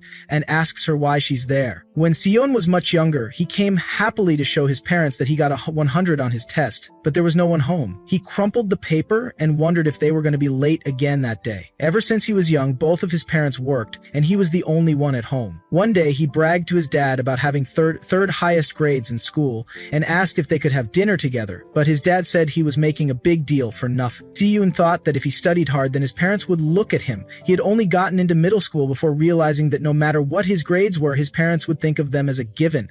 Although he was overlooked at home, that wasn't the case outside. All of his friends and teachers liked him. Everyone did, except for his parents. So he decided to discard them. His father beat him for trying to become an idol, saying that his grades had also dropped. His mother asked him to apologize, but Seon asked what he had done wrong. He simply told his parents about his dreams and asked for their support, but they reacted by hitting him. He laughed when they asked why he was suddenly acting this way, but it only seemed sudden to the two of them. He never dreamed of having a close-knit family like his friends. He called out his parents for never acknowledging him, saying that they don't know anything about him. His father became more furious and said it was because they were making money to send him to college. He told Seyun he was too old to be throwing a fit and asked if he knew where all the money for the food and clothes came from. The man refused for his son to become an idol, but Seyun responded by telling them not to be his parents anymore. He felt he wasn't needed in the household, so he told his parents to live like they didn't have a child. All he wanted was to be loved. The day his father slapped him and he ran away from home was the same day of his middle school graduation. He couldn't get into high school, but the agency he got into had a dorm system, which meant he didn't have to worry about shelter or food. To him, it won't matter once he debuts because school didn't matter. A year later, the president of the agency commends his monthly evaluation, saying he's getting better. They head over to the practice room, where Seon gets a surprise birthday party. He was surprised that the other idols knew about his birthday. Seon starts crying, knowing that the people there are his real family. The idols then tell him that the president got him a big present. The president then asks Jibin to bring the shopping bag. Afterward, he hands it over to Seon and tells him to go to the changing room to try it on. Moments later, Seon walks out in a school uniform. After that, the president tells him that the agency will give him the money and support he needs so he can go to school and graduate safely. Seon thought it felt like a dream. Moments later, Nayeok returns, wondering why the party isn't over. Seon then shows off his new form, saying that he'll be going to the same school as him. Upon seeing this, Nayeok becomes filled with anger because he had to make it through intense competition to get into the fine art school, but Seon just gets to go. He felt jealous and wondered why everyone only liked Seon. He only saw Seon as an annoying person. Later on, Nayeok overhears the president contemplating whether or not to let him go to the DZX documentary. He said that Nayeok was too ordinary. He felt Seon had more charm and could be put in more shows later. This made Nayeok furious, seeing how they preferred Seon to him. Later on, Seon dyed his hair white and showed it off to Seyul, who laughed at his new look. Seon said that he wanted to make a good impression on his new classmates and wondered if he should give them chocolate. When he asked for Nayeok's opinion, the guy asks if Seon wants to steal them too. He quickly brushed it aside and told Seyun that anyone would like it if he talked to them. In school, Nakyok's classmates asked him what Seyun was like, but he didn't fully accept that they were close. The teacher then introduced Seyun, who was giving a stylish pose for his classmates. He then introduced himself and told everyone that he was friends with Nahyok. After that, he told them to treat him normally. The entire class applauded his introduction, and the girls were eager to hang out with him. On the other hand, Nayeok and two other guys weren't so happy. As expected, Seyun's presence had a huge effect on not only their class, but the entire student body. Nayeok couldn't stand how loud everyone was around Seyun. Seeing this, Seyun decides to talk outside with his classmates, and he also offers to buy treats for them. Meanwhile, Nayeok wonders if Seyun read his expression and left the room. This is what annoyed him even more. After classes, Seyun asked Nahyok to come and have lunch together. Nahyok agreed, but still couldn't stand his presence. A pink-hamed girl interrupts them, and he recognizes her as someone whom he rejected because she was a nuisance. He assumed she was back again and felt that her timing wasn't bad. Suddenly, she shoves a present in Seyun's face, saying that it's chocolate and she made it for him, which leaves Nahyok confused. Seyun happily accepted it, telling the girl that he's sure it tastes great. On the other hand, Nayeok was trembling in anger, so he quickly left. Other students mocked him for thinking that the chocolates were for him. They said he deserved it because he always acted like he was too good to hang out with them. They felt Seyun was perfect and didn't discriminate, which was why people were drawn to him. But Nayeok didn't understand why all this was happening to him. Back at the agency, a lady asked why he was dragging behind lately. She felt he would come to his senses if she compared him to other trainees. She then asks him if he knows that Seyun has already caught up to all of his training. Immediately, Nayeok becomes angry because people are always comparing him to Seyun. As he leaves, he wonders why people think Seyun is so better and if it's because the guy gets along with people a little bit better. He overhears Seyun telling Seyun that he might get kicked out. At that moment, he slams the door open and walks into the room. Seyun decides to leave with Yeol immediately, and Nahyok asks him if he's having fun. He says that Seyun has a way of angering people indirectly. Seyun tries to tell him that it's not true, but he feels like Seyun is just pitying him. Nayeok then grabs Seyun and tells him that he'll never lose to him. If he puts his mind to it, he can prove that he's on another level than him. Nayeok had been working for years to debut, and he felt like Seyun was trying to beat him because he was so friendly. So he decided to do the same, no matter what it took. The only thing that mattered in the industry was how people perceived you. Later on, the idols were preparing for filming and Seul felt nervous. The president tells them to keep practicing before going to collect a document from Na-hyuk. He commends Na-hyuk for getting good at reading people lately. He decides to put the guy in the documentary trainee group because of his efforts, and he also feels they might get an interesting story. After that, Na-hyuk enters the dressing room, and Seol apologizes for the last time, but the guy tells him it's fine. The other idols also notice that he has changed a lot. They could tell that he was really similar to someone else. Seon, on the other hand, felt he was imagining things. Even in class, Na-hyuk would go to lunch with his classmates before Seon could ask anyone to come with him. Sayun assumes that he was just trying to get closer to the others. On his way out, he trips on his ankle and ends up using one of his classmates for support. He quickly apologizes, explaining that he has low blood pressure. Suddenly, the guy punches him in the gut and tells him that he should properly apologize. The guy's name is Sunghyun Yu, and one night, he and his friends were approached by a hooded figure. The unknown person knew that Sunghyun didn't like Seon, so he proposed a deal between them. The stranger then gave him an envelope filled with money, telling him to just keep bullying Seon. Sunghyun's friend pointed out that the money was little and said that the guy's family was really rich. Sunghyun's dad was the CEO of H Corporation.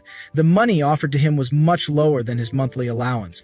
They felt like the stranger's voice was familiar, but Sunghyun told his friends to calm down. Sunghyun felt it was too boring to pick on weaklings. Seon was like a celebrity, so it wasn't the same as picking on a normal person. The stranger told him that even if they were found out, the agency wouldn't risk making a big deal out of it. Jin was a runaway, so he didn't have parents to defend him. The stranger just wanted Sunkyun to put a bit of mental pressure on Sunkyun.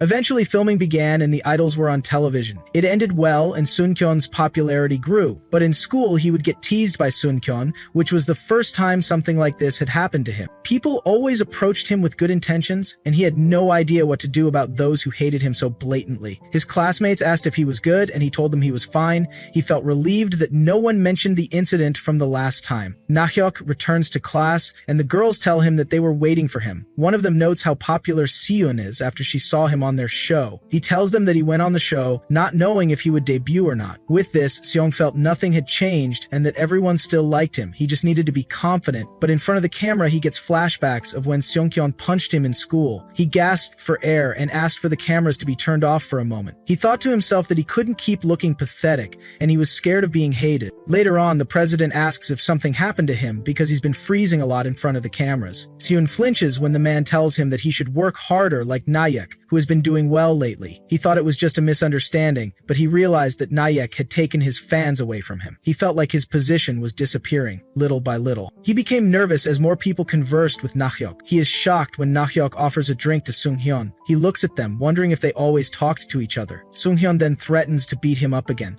Sihun didn't want this to happen in front of his other classmates. Sihun wondered why Nahyuk bothered to hide his face in the first place, which meant he was the stranger who wanted Sihun to get bullied. Seon meets up with Nahyuk and tells him that Sunghyun has been bullying him. Nahyuk then warns him to be careful because Sunghyun's family is super rich. He also said it would be a bother to the CEO if it turned into a big deal, but Seon had a weird feeling that he knew what was going on, and he was enjoying it. Sometime later, the president of the agency gets word that their views are dropping. He starts wondering if he was wrong to see something in Seon. Just then, a lady rushes to the president and tells him that there's an issue in the filming room. They rush to the scene where they see Seon and Nayak in a fight. When the two of them get separated, Seon is asked why he hit Nayak on the face. Before they fought, Nayak accused Seon of copying him, but played it off as a joke. He said that they've both been influenced by each other a lot during their long trainee period, but Seon didn't comment on it. He wondered how long he had to keep listening to this. Finally, Seon asks Nayak why he's been different lately. He calls the guy for copying it and trying to flip it the other way. Nayak kept acting oblivious and asking Seon why he had been so serious. However, he felt Seon was right. Before Seon came, it was just Nayak, Yulse, Yuhan Kim, and Kibin Yu, and they were together for 4 to 5 years. He said Seon was just getting mad because people weren't giving him attention anymore. He went far by saying that Seon didn't have parents and always seemed starved for affection. The president then decided to send out the footage as it was, saying that they'll tag it as boys being boys. In the end, the agency didn't ask for Seon's opinion before sending out the footage. The views skyrocketed, and clips about him were being spread around. The broadcasting company promised to be neutral, but people didn't want that. They wanted someone to hate on to their heart's content.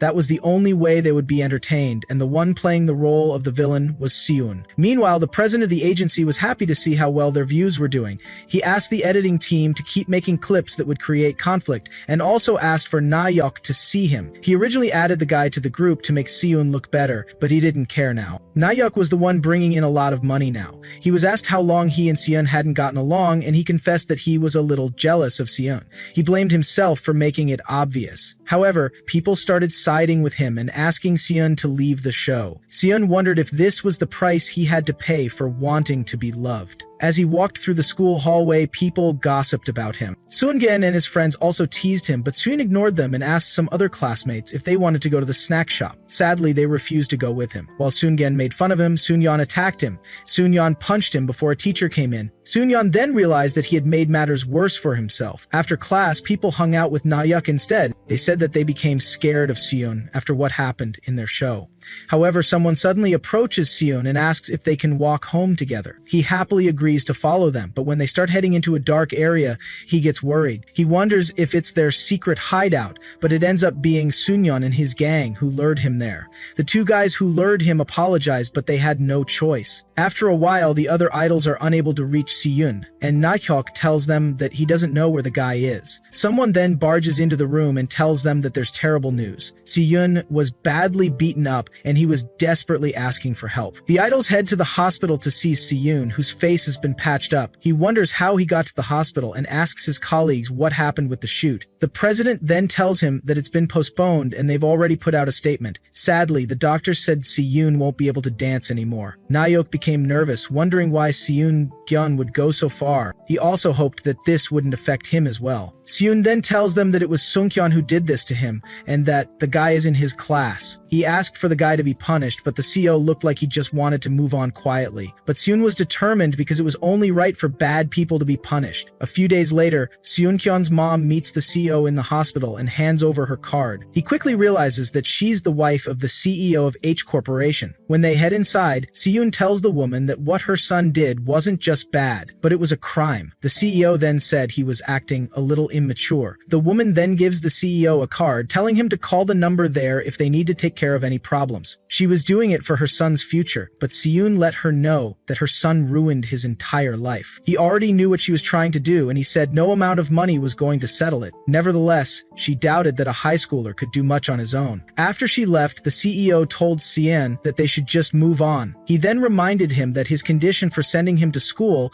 was just to graduate quietly. Seon asked if the man had taken the money, but there was no response. The CEO then tells him that he's no longer part of the debut lineup and that he's out of the agency. Seon felt that these people were supposed to be his family. He crawled out of bed, begging the man and offering to keep a low profile and not sue. He promised to bear it all on his own, but the CEO smacked him, calling him a useless boy. The man didn't see any use in Seon because his face was a mess and he couldn't dance anymore. He also said that Nahyuk would take his place in the agency. Seeing that he had nowhere to go if he left the agency, the CEO asked Seon if he needed money. After that, the agency announced that Seon was in a car accident and will be saying goodbye to his audience in a short interview. The final members of DZX were announced to be Yoon Kim, Yul Se, Jibing Yu, and Nahyuk Kang. The CEO then tells Seon to hang in there until his cast comes off. They get ready for the interview and he reminds Seon to mention that he'll be doing other broadcasts. Seon thought that if he did this properly, despite what was going on, the CEO might need him again, but it was pathetic and foolish. He watched as the new members of DZX were announced. They chatted with him, except for Nahyuk, who didn't even talk to the other idols. Seon felt relieved that the others knew the truth, but every day was still painful to him. The fact that there were people on his side was a huge comfort. At night, the other idols kept getting calls from Seon. Yul Se was tired of dealing with Seon all the time, but he was the closest one to him.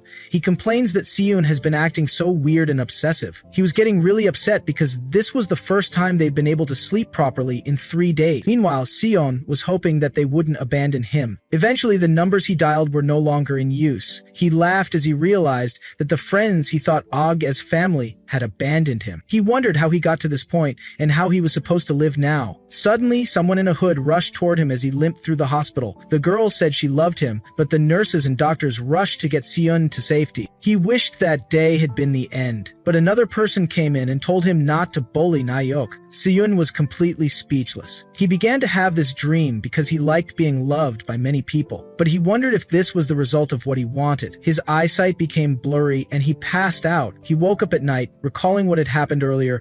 He began suffering from sleep paralysis more frequently. His mind was awake, but his body couldn't move. His ears rang with a terrible, high-pitched noise. Suddenly, he saw himself in the classroom of his school. Sungkyung then appeared in front of him to bully him again. There, people called him a total loser and said he was pathetic for being scared of Sungkyung. They felt sorry for him and wondered why he couldn't tell that everyone was uncomfortable around him. The voices continued talking down to him and he begged them to stop. He yelled out and suddenly saw his former colleagues who said they only hung out with him because they felt sorry for him. They said that they were on another level and that they were celebrities while he was just a commoner. Did he really think that people like them would hang out with a loser who got bullied at school? Seon suddenly wakes up, realizing that it was all a dream, but he kept having that nightmare every night. Since it replayed every time he fell asleep, he figured out that it was the dream's pattern. He also realized that his dream was a direct reflection of his thoughts. With this, he flips the script and the bullies in his dream start begging for forgiveness. They were just dreams, but it was the only place he could escape to. If he didn't imagine such ridiculous things, he couldn't bear living. Reality was full of boring things, so he searched for other things he could do while lucid dreaming and came across astral projection. He wasn't expecting much because it seemed like such a fantastical phenomenon, but he successfully did it. He had no idea that he had a talent like this. He started exploring more things he could do, like mutual dreaming. One of the nurses then tells her colleagues that she's been dreaming about Seon lately. Seon overhears her saying that he's been in her dreams for 3 days,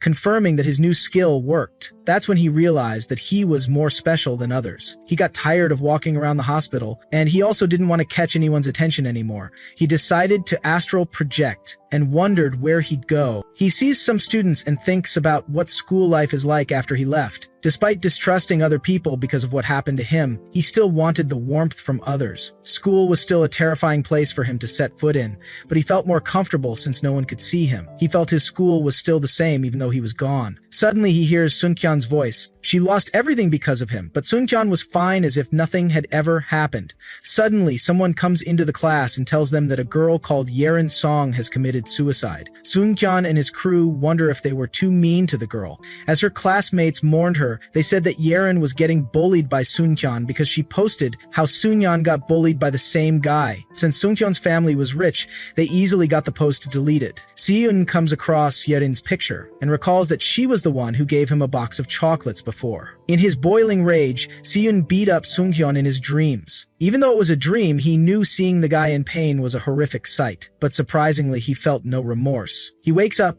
and wonders when he shifted from astral projection into a dream. Suddenly, he hears the news that Sunkyun has suffered severe injuries to his face. He overhears some students saying that Sunkyun managed to survive because his parents found him before he bled to death. Upon hearing this, Sunkyun was convinced that he was very special. After hearing all this, Jungmin asks Seon if the guy is dead, but he says no. Sungyun's parents try to get the doctor to do something about their son's face, but he told them to wait until Sungyun regains consciousness. Meanwhile, Seon stood over the guy, saying that no matter how much money they had to burn, Sungyun's life was in his hands. He used to be so terrified, but now he has them in the palm of his hands. He saw them as nothing, and that their existences were about as important as ants. As Sunkyun struggled to call for his mother, Seon decided he should live in pain like that forever. After finding out his abilities, he began spending more and more time in his dreams. In there, he was special, but he soon noticed something strange. The nurse also noticed that he hasn't been eating much, but he tells her that he's happy these days. He then asked her not to wake him up while he slept. Meanwhile, DZX won first place nominee on Music Town. Seon quickly switched off the TV because he couldn't stand seeing them.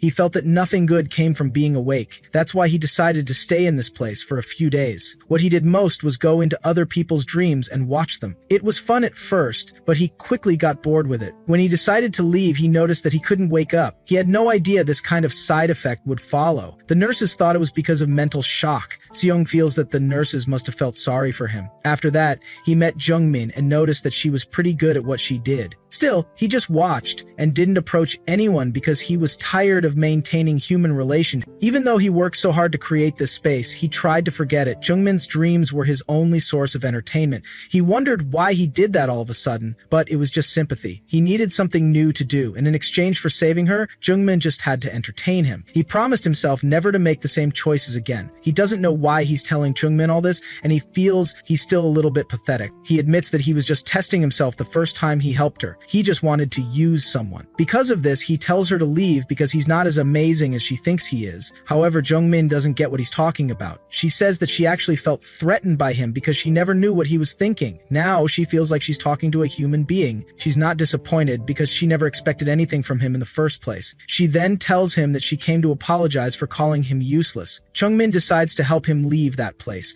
but he says that if he could leave, he would have already left. Seong wonders what he would even do if he left. He has nowhere to be anymore and feels like reality is worse for him. Do-hongmin suspects that he has convinced himself that he's trapped and asks him if he has ever truly wanted to leave. Soo-young is convinced that no one will be happy to see him if he wakes up, but she tells him to stop being frustrating and just wake up. She offers to give her number if he's so lonely, since she doesn't have friends to talk to either way. Suddenly, he grabs her and asks if she's really going to stay by his side. Leonmin agrees, and at that moment he grabs her hand and thanks her. She then wakes up, wondering what time it is. Seon brushes her hair and tells her to keep her promise. Jungmin hesitated for a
into the deadline. Frustrated, he cursed under his breath. He couldn't understand what had gotten into Seon. The words "suicide show" echoed in his head. It sounded insane, but a part of him wondered if the boy really meant it. Seon's mind echoed with the weight of his own words. People with nothing to lose are the scariest. The thought lingered like a shadow. Just then, his phone buzzed with a sharp vibration. A notification popped up on the screen. Seonbak started a live broadcast at around 9 p.m. At the hospital, a nurse approached him with concern. She asked if he felt okay walking around, noting that he had been asleep for quite a long time. Seon replied calmly that he felt fine. With all the rest, his skin had improved, and his wounds, including the injury to his leg, had healed. He told her he was stepping out for some fresh air before checking out. On his phone, he skimmed through the comments, flooding his live stream. Viewers expressed surprise at seeing him back, asking where he had been and saying they missed him. Some wondered if something had happened. Seon grinned to himself, quietly amused by their reactions. Still, he whispered in his thoughts that he no longer needed this kind of attention. With a soft sigh, he decided he might go shopping for the first time in a while. He wanted to look nice. Elsewhere, at school, Jungmin stared at her phone, reading Seon's messages. She wondered what he wanted from her. Her mind flashed back to her own words, offering her number if he ever felt lonely. She admitted to herself that maybe this was what she deserved. She replied to his text with a casual message, noting that it looked like he was having fun. Then she added that even though he said he would handle everything, she still had no idea how he intended to do that. Leonmin's thoughts drifted to the girls who occasionally gossiped about her. It annoyed her, but she had learned that things usually quieted down once she scared Sora a little. She reminded herself that just because Seon did something, it didn't mean Yahello would come back to her. Her train of thought was interrupted when her friends called out, reminding her that she had promised they'd leave school together today.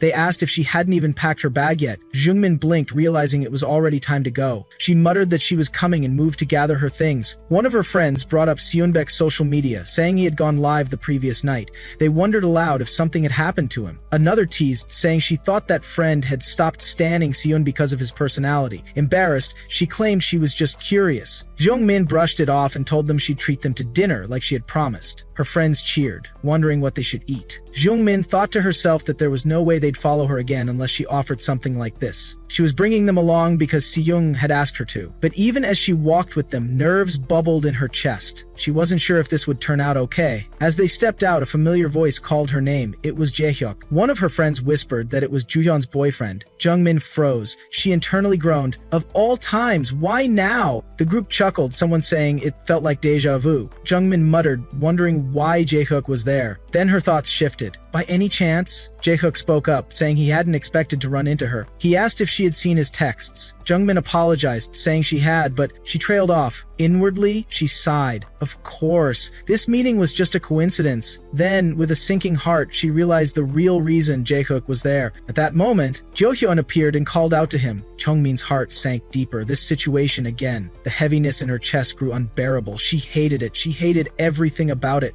Her mind screamed, "I'm miserable. I want to run away."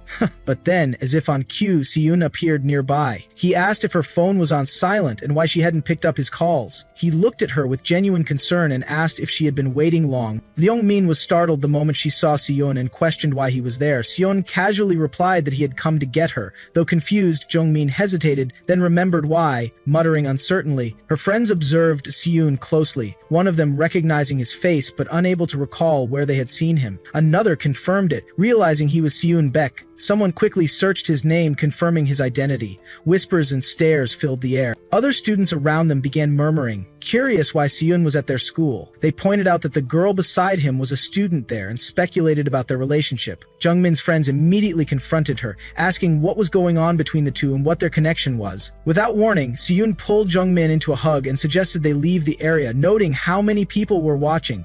He jokingly called her Minnie, to which she immediately protested, finding the nickname gross. Seyoon, unfazed, insisted they sit down, behaving like the place belonged to him. Jungmin silently remarked how he was acting like it was his restaurant. Sora then approached cautiously, confirming if he was really Seonbaek, the former member of DZX. She asked if he had always known Jungmin and for how long. Hyejin, overwhelmed, complimented Seon's looks and teased Jungmin, asking how she managed to land someone like him. Jungmin tried to interrupt, but Seon stopped her, offering to answer their questions, since they were Jungmin's friends. When Hyejin asked if they were dating, Jungmin quickly denied it, but before she could finish, Yeonji stepped in, firmly stating that they couldn't be together. She argued that even though Seon was eliminated, he was still a public figure and wouldn't betray fans by dating someone like Jungmin. At that moment, Jungmin snapped. She declared they were dating and asked if Yeonji had a problem with that. Without a word, Yeonji said she received a call from home and left abruptly. A friend called after her, but she didn't turn back. Haejin brushed it off, saying Yeonji was acting that way because she was a fan of Seon. She laughed it off, telling Jungmin to ignore it. Sora, meanwhile, was thrilled with the gossip, wondering who to tell first. Haejin whispered that Yeonji had always claimed to stop standing Seon because of his personality, but it was clear she hadn't really stopped. Jungmin watched Seon quietly, wondering if he was okay. She noticed Haejin was pushing his buttons and worried about how he would react, but Seon smiled faintly, calling himself a bad guy. Jungmin sighed with relief, realizing he was holding up fine. Later, her friends commented that they were full. Haejin asked if Seon was really going to pay. He confirmed, saying he was the one who told Jungmin to bring everyone. Since he invited them, it was only right for him to pay. Haejin teased Jungmin again, asking how it felt to have such a hot boyfriend. Sora begged for permission to spread the news, then announced she was heading to the bathroom. Seon joined her, leaving Haejin and Jungmin waiting outside. While waiting, Haejin brought up Juhyun's reaction earlier, asking if Jungmin had noticed her expression. Jungmin admitted she didn't know. Her thoughts drifted to Jaehook. She had been so distracted that she forgot to talk to him before leaving school. Haejin laughed, then shifted the topic, suggesting Jungmin dress up more now that she had a boyfriend. Jungmin blinked in confusion. Haejin critiqued her outfit, telling her to change her skirt, put on makeup, and fix her hair. If her boyfriend was that attractive, she should try to match his level. She added that if Jungmin had done that from the beginning of the school year, she might not have been bullied so badly. Leonmin responded with a dry laugh. She asked if that meant she now had permission to do whatever she wanted with her uniform. She pointed out that Haejin had once told her the skirt was too long, and now wondered if she could finally stop worrying about her opinions. She admitted she always thought someone like her wasn't allowed to try anything. Caught off guard, Haejin looked at Seon, then quickly changed her tone. She awkwardly thanked him for the food and left in a hurry. Sora returned, confused why everyone had left so suddenly. She thanked Seyoung for the meal and told Jungmin she'd see her at school. After everyone left, Jungmin turned to Seon and asked if this was how he planned to handle things. Seon replied that it was the easiest and most effective way for her to gain their respect. He noted that teenagers were obsessed with relationships anyway. Jungmin questioned why being his girlfriend would earn her respect. Seyoung pointed out that she used him pretty well, despite claiming she didn't like the idea. He added that he hadn't done anything. She was the one who started it. Jungmin admitted it was because she got angry. Seyoung grinned and motioned to his face, saying it was impossible for people not to respect him. Jungmin still felt uneasy, especially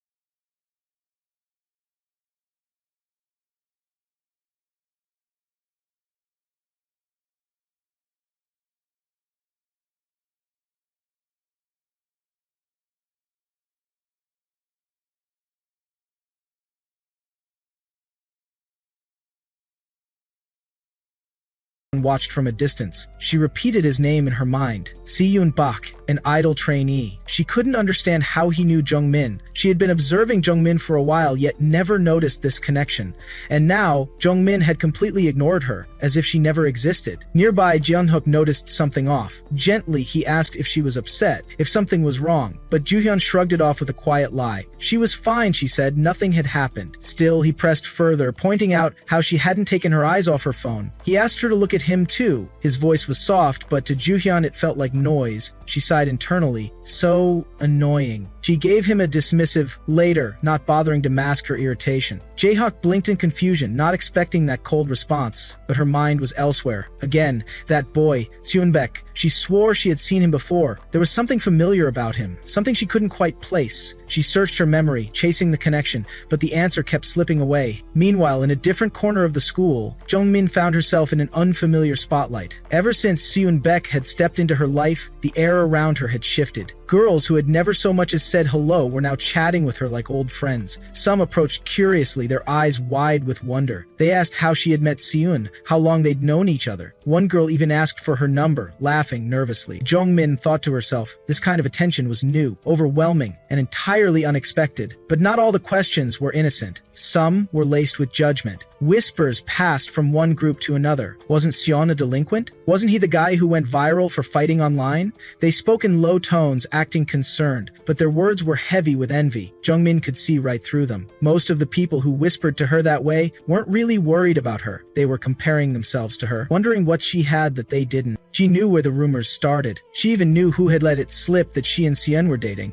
That girl hadn't expected the gossip to spread like wildfire. It was thoughtless of her, running her mouth without knowing her place. But Jongmin didn't mind anymore. What shocked her more was how fast everything around her changed. The moment people believed she had a special connection, they began treating her like she mattered. That shift was still hard to believe. Even her friends had noticed. One of them asked how many days Yeonji had been absent. They wondered if she was seriously sick. Jingmin replied honestly, she hadn't heard anything. Maybe Sunga would know. Another girl sighed dramatically, saying she wished she had Yeonji's illness just to skip school. Jungmin raised an eyebrow at the insensitivity. Another friend called the girl a jerk, half laughing. Still, the thought lingered. Yeonji must have been genuinely shocked by everything, especially after saying things like, why would he date someone like Jongmin? In a twisted way, Jongmin thought, serves her right. Later, she and Seon sat together, sharing a quiet moment. He asked why she was treating him to food. Was there something special going on? Jungmin rolled her eyes and snapped back, asking if he really thought that little of her. She said she had a conscience,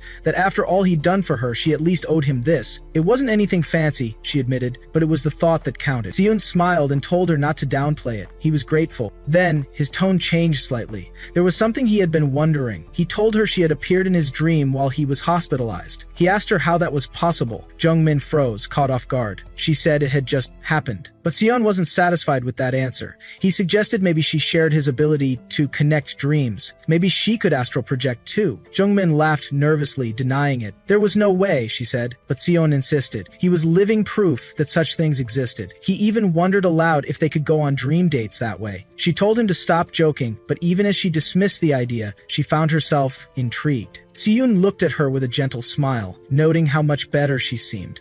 She took a breath and hesitantly asked if she could keep pretending he was her boyfriend a little longer. She hated asking, but it made things easier. He nodded without hesitation and told her to do whatever she wanted. If it helped her even slightly, she could use him for the rest of her life. Jongmin looked at him, slightly embarrassed. She didn't want to admit it, but his appearance really was too striking. Her thoughts drifted back to what Haejin had said. If your boyfriend is that hot, shouldn't you try to be on his level? She scoffed at the memory. Why was she even thinking about that right now? It was stupid, and yet her eyes lingered on Seon again. Why did he always have to look so effortlessly flashy? Trying to distract herself, she complimented his skin. It was easier than admitting her heart had begun to race. Seon casually mentioned that his skin looked good, mostly because of makeup. He admitted it was already decent to begin with, but the makeup helped enhance it. Jungmin blinked, surprised.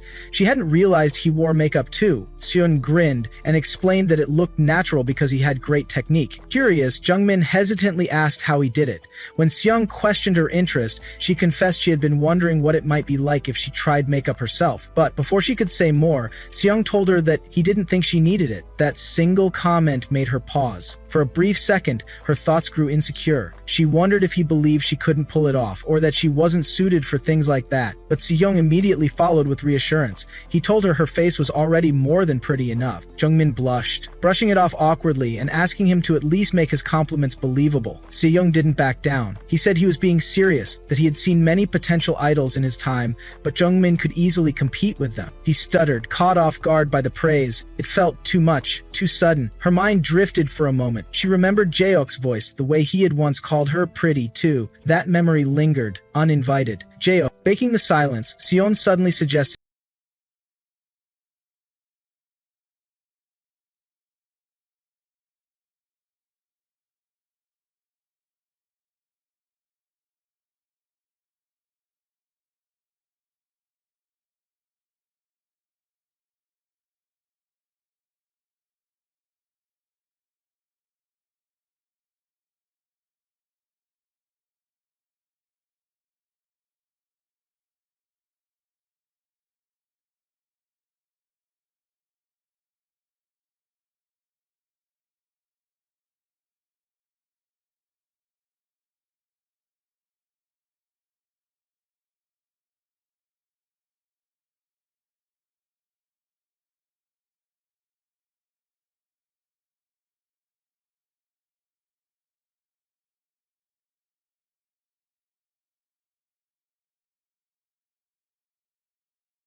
still had all of their chat logs. She questioned how they could act so righteous with that knowledge hanging over their heads. She continued without hesitation. Even if she lost them, there were still plenty of people who liked her now. It wouldn't matter if they no longer spent time together. If they truly hated her that much, she told them to just leave. Then she turned to Sora, asking what she wanted to do. Sora froze, her mind racing. She wondered if she really had to choose between Jungmin and Yeonji right then and there. Her thoughts turned dark as she realized that Jungmin held all her chat logs, even the ones from other group conversations. If those chats got exposed, especially the ones where she had talked about Yeonji and Sunga, she'd be in serious trouble if she chose their side. Her voice trembled as she hesitantly responded. She said she couldn't possibly leave Jungmin. Then, trying to calm things down, she turned to Yeonji and told her she was just being too sensitive, urging her to apologize to Jungmin. Yeonjan's anger exploded. She yelled, accusing Sora of betraying her just because Jungmin had something to hold against her.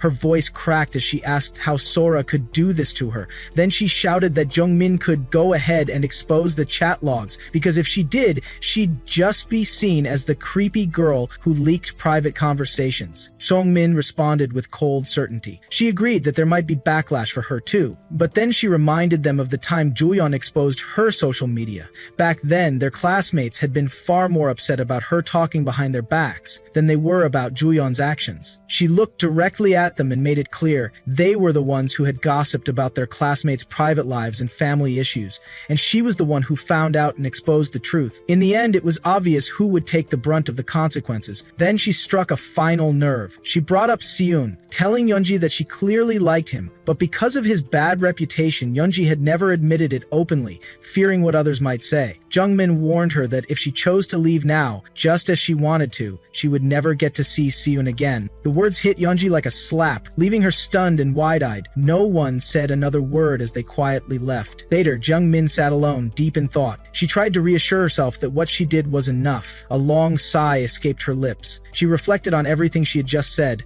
realizing how far she had come. It felt surreal. Once, she could have never imagined herself speaking up like that. She had changed a lot. Just then, a message popped up on her phone. It was from Seun, asking what she was doing. A faint smile touched her lips. Even if she didn't want to admit it out loud, it felt reassuring to have him around. She decided she should try to be as thoughtful as possible going forward. As Jungmin was leaving, she suddenly found herself face to face with Juyeon. Juyeon called out to her, but Jungmin ignored her and tried to walk away. In response, Juyeon grabbed her wrist and demanded to know how she dared ignore her. Jungmin immediately pulled her hand away and snapped back, asking what Johyun was planning to do to Jaehook. She accused Johyun of not even liking him, claiming she was only getting involved with him to provoke her. Her voice trembled with disbelief as she called the whole act childish. Yuhyun, unfazed, simply mentioned hearing that Jungmin had a boyfriend, but noted that she still seemed to have feelings for Jaehyuk. With that, she turned and walked away. Left behind, Jungmin's thoughts spiraled. She told herself she had to make them break up. The fear of feeling pathetic had pushed her to avoid Jaehyuk for so long, but now she couldn't stand by and let him get hurt because of someone like Juhyun. She quickly called Jaehyuk and hesitantly asked if he had time to meet that day. There was something she wanted to say.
was really over something that had happened so long ago, back in elementary school. Her voice carried a mix of confusion and disbelief. But Juhyun didn't answer the question directly. Her expression darkened and she stiffened. Jungmin pushed further, asking if she realized just how much she was dragging this grudge out. If only Juhyun had acted like a normal person back then, things would have turned out so differently. That was the final trigger. Girl's eyes sharpened with venom. Her voice dropped, cold and cutting. She asked Jungmin if she was trying to die. Did she even understand what Chung had gone through back then? Of course she didn't. Then suddenly, Juhyun's anger curled into a cruel smile. She mockingly thanked Jungmin. She admitted she had planned to move on, to let everything go like Jungmin had done. But now, Jungmin had reignited her hatred. She confessed that, deep down, she still wanted Jungmin to be miserable. That's why Jungmin froze, confused, until Johyun shoved her phone forward. She announced that she had canceled her plans with Jaehook, telling Jongmin to go and meet him, to talk things out. Jongmin stared in disbelief. Her thoughts echoed in silence. What a weirdo. Soon after, she found herself standing in front of Jaehook. He greeted her with a gentle nod and motioned for her to sit. Nervously, she complied, sitting down and trying to find the right words. She asked him softly if he was still upset with her, about the lie she told, that the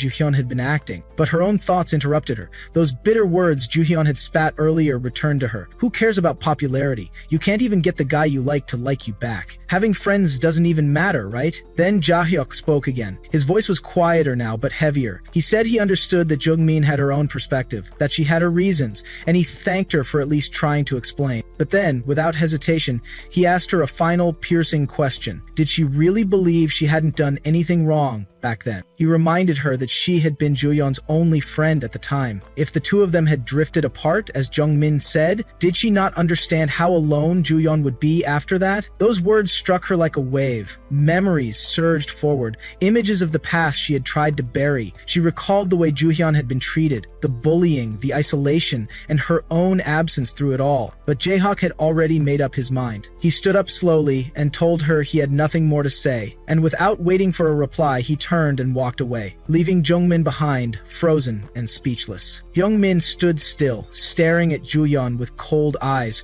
her voice cutting through the tense silence in the classroom. She began listing everything Juhyun had done to her, drawing on her face without consent, isolating her from other friends, waking her up every night because of her own problems, refusing to let her go home until it was so late that her mother had to call the police. She reminded her of being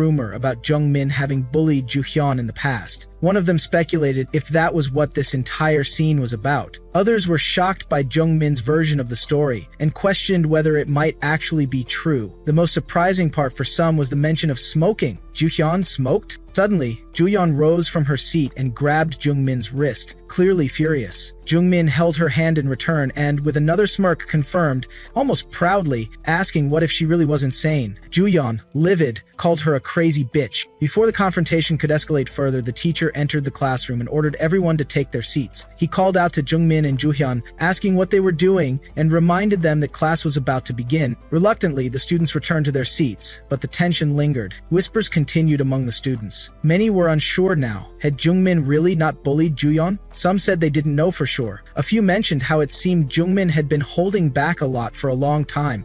Others began to feel sympathy for her. One of them even remembered how Juhyun had slapped Jungmin at the beginning of the school year. Meanwhile, Juhyun sat quietly, her mind spinning with thoughts. She wondered what was wrong with Jungmin and why she would bring all this up in front of everyone. Realization hit her. Jungmin had caught her off guard. She regretted not keeping Jungmin isolated. Now it was too late, and the damage had been done. A headache started to throb at Juhyun's temples. Her deskmate noticed and called out to her in concern, asking if she was okay. But Juhyun snapped, telling her to shut up, clearly irritated. Her classmate, startled and hurt by the harsh tone, stepped back, replying with a quiet, "Oh, okay," while Juhyun sighed heavily, overwhelmed by everything that had just unfolded. As class finally ended and the teacher stepped out, a heavy silence hung in the air. Tension still lingered as students quietly packed their things. Amidst this, Juhyun walked over to Jungmin and told her they needed to talk. Just the two of them. Jungmin, calm and composed, agreed. Together they exited the classroom. While they were leaving, one of Jungmin's close friends called out to her, asking if she was all right. She had overheard parts of the argument and felt like something serious had been going on. Jungmin reassured her that she was fine, apologizing for not greeting her that morning and explaining that her mind had been scattered. Her friend waved it off, saying Jungmin apologized too much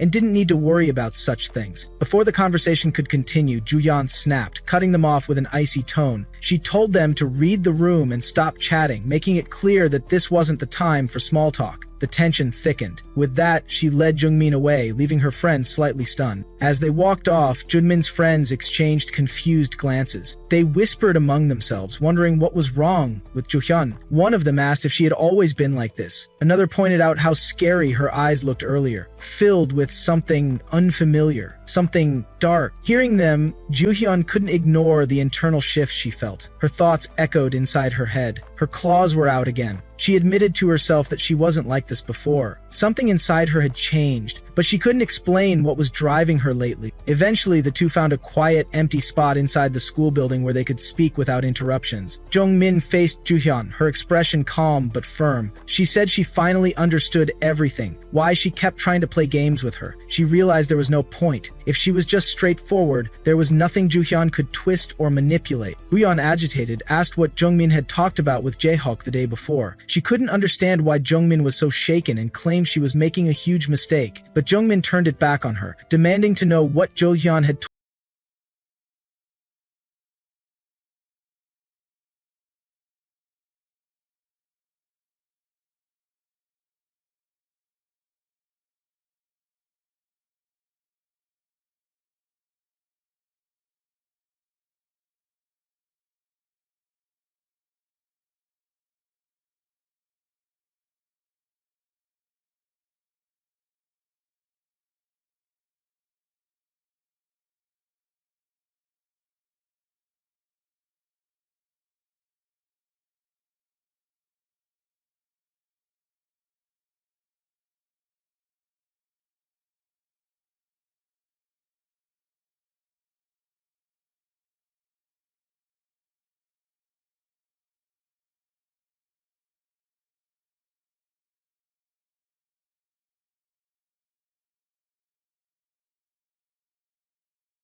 she had said. She stayed silent. But then Seon spoke again. He wanted her to be happy, even if it meant using him. No matter what it took, that was his happiness.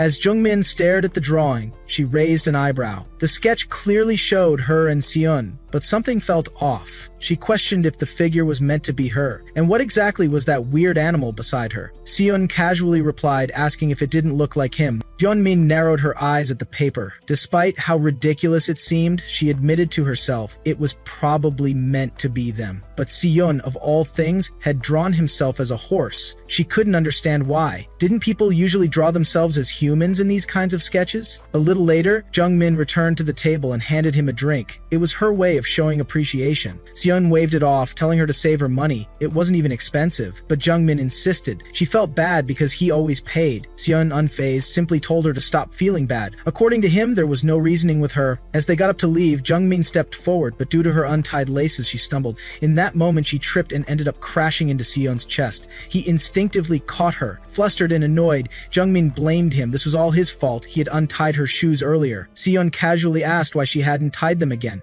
She admitted she forgot and demanded he let her go. But Seon held her gently and asked her to wait. He wasn't ready to let go. He told her that he had never hugged anyone before in his life and that this felt really nice. Jungmin was surprised. She asked if this was really his first time. Hadn't he even hugged his parents? Seon replied that he couldn't remember ever doing so. So, he asked if they could just stay like that a little longer. Jungmin was momentarily flustered, then gave in with a sigh. She couldn't believe it, but she let the moment linger and held him for a little longer. She thought to herself that she knew she was a piece of work, but looking at him, she realized so was he. She softly told him so. Seon looked at her, surprised. Was she trying to make him feel better? He smiled and called her kind. He's Jungmin-i. She watched him for a moment, then silently thought to herself, maybe she should just kick him. As Joo-hyun stepped into the house, her voice echoed faintly in the quiet space, announcing her return. There was no warm welcome, only her mother's indifferent command, telling her to get her own dinner. The air felt cold, heavy with silence. A tired sigh slipped from Joo-hyun's lips as she stood there, staring at the dim corners of the room. She knew deep down that nothing good would ever come from spending her time like this, lost in stillness. There was no point waiting for anything to change. With that thought, she forced herself to sit down and open her workbooks, deciding it was better to fill her time with something, anything that felt useful. But as she tried to focus, her mind wandered, pulling her back to what Jungmin had said. Those words clung to her thoughts like shadows. Back then, she had always wondered, had Jungmin ever truly thought of her as a friend? The question stirred old emotions she had buried long ago. She caught herself, blinking hard. There was no time for thoughts like that, no time to dwell on things that couldn't be changed. She let out a soft laugh, hollow and sharp. It almost sounded ridiculous now. Looking back, they had seemed so silly. Two girls pretending everything was fine. What had she even liked so much about a girl like Jungmin? Then came a quiet confession, tucked away like a page in a forgotten diary. Her parents had separated before she ever stepped foot in grade school. As a young child, she would cry and throw tantrums, begging to see her father again. But her mother never comforted her. Instead, she always snapped back with the same cutting words, telling her not to be so emotional like her father, threatening to abandon her too if she didn't stop. It was in those moments that Joo-hyun learned a lesson that would never leave her. Never waste emotions on things that didn't matter. That was the only thing her mother had truly taught her, and it shaped everything. Still, for all her coldness, her mother never failed to provide. She worked relentlessly and made sure Joo-hyun lacked nothing. She spared no expense when it came to supporting her daughter financially. She remembered a conversation from the past. An older woman had gasped softly, half amused, remarking on how luxuriously Joo-hyun was being raised. But children, she warned gently, grew too fast. Buying them expensive clothes at such a young age didn't make sense. With a warm chuckle, she offered to send some clothes her own eldest child had grown out of. It was strange how comfort could be built out of money yet feel so completely empty.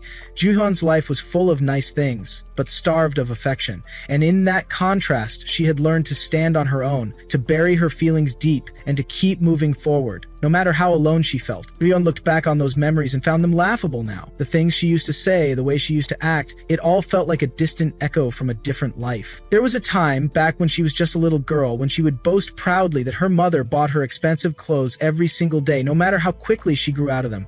She would say it didn't matter, because her mother had a lot of money. That was her truth then. But beneath the flashy confidence was something else. Something quieter, something more painful. She hated the way people looked at her. Their stares made her feel small, unwanted, out of place. So to shield herself, she built a habit of pretending. She began showing off more, bragging louder. She tried to become someone untouchable, a girl who was spoiled, adored, and treasured, someone who got more money, more love, and more attention than anyone else, especially more than children who still had both of their parents. Even back then, her mother's voice would cut through everything. It always sounded the same, sharp, impatient, cold. She would call out, telling Hyun to hurry up, and that was how it always went. Their lives moved forward, side by side, yet never really together. When Julian started at her new school, things seemed easy at first. She didn't have to put in much effort. Without doing anything special, her classmates were still drawn to her. Their attention felt automatic, and she believed that was how things were supposed to be. She spoke her mind openly. If she liked something, she made it known. If she didn't, she said so plainly. She thought expressing herself clearly was a strength, an honest way to live. But that kind of honesty didn't go unnoticed. Soon, whispers started circling behind her back. Quiet at first, then growing louder. Some of the other girls questioned whether anyone truly liked Juhyun at all. They complained that she acted like she was better than everyone else. Some said she always behaved differently around the boys, like she was putting on a show. And others began to wonder if they'd be better off hanging out without her. That was the moment school stopped being the simple place she thought it was. At home, she tried to talk to her mother. She approached carefully, saying there was something she wanted to share, but her mother was too busy. She didn't look up, didn't listen. Juhyun pushed again, saying it would only take a minute, that it was about school. Her mother cut her off, her tone sharp. Was someone bothering her? Was she being bullied? Juhyun said, no, it wasn't like that. Then her mother made up her mind. If it wasn't bullying, then it wasn't a big deal. She told Juhyun to go back to her room, told her she was busy, said she should handle these kinds of things on her own, that other kids didn't need help figuring out friendships, that she just had to share and be thoughtful. Why couldn't she be like everyone else? Later, alone in her room, Juhyun repeated those words in her head. Maybe her mother was right. Maybe it really was pointless to worry about things like this. Now that everyone thought she had a bad personality, at least she wouldn't have to deal with their constant talking anymore. Silence, she thought, was better than judgment. But then something unexpected happened. Jeongmin called out to her, asked if she wanted to come with them to the bathroom. At first, Juhyun was stunned. Had she heard correctly? Was Jeongmin really talking to her? Leon smiled and confirmed it. Yes, she meant her. She wanted to be friends. She told her to come along. Just like that. Grosswise couldn't understand. Back then, including someone like her could have ruined Jeongmin's reputation. People already didn't like her, so why did Jeongmin take that risk? Even as they walked together, she could hear the whispers from the other girls. Some of them clearly didn't want her there. But despite all that, Juhyun felt like maybe, just maybe, this was how it was supposed to be. A few days passed and she continued spending time with Jeongmin and her friends. One day, Jeongmin asked her how she did on her exams. Juhyun replied casually, saying she got 100s on everything. She mentioned it like it was no big deal, just standard for a grade schooler. But as soon as she said it, she regretted it. Maybe it sounded too arrogant. To her surprise, Jeongmin's eyes lit up. She said Juhyun was amazing. That simple compliment caught Juhyun off guard. Jeongmin admitted she probably failed her own exams. Her dad had been getting angry more often, and she was scared he'd see her scores. She asked if Juhyun's dad was strict too. Juhyun responded honestly, she didn't have a dad. Her parents had divorced when she was young. She waited for the usual reaction, the awkward pause, but Jeongmin didn't say anything. She said her mom was okay, but her dad was different, cold. He didn't even talk to her. He just got mad all the time. She admitted she hated it. Then she leaned in, almost whispering. She told Juhyun something she hadn't told anyone else. Her parents fought every day, and honestly, she wished they'd just break up already so she wouldn't have to watch it anymore. Juhyun was stunned. She hadn't known. Jeongmin said that was because she trusted her. She didn't tell people those things because she didn't want to be pitied. She didn't want sympathy. She just didn't like going home. So she asked Juhyun to play with her more, to keep her company. And in that moment, something shifted in Juhyun's heart.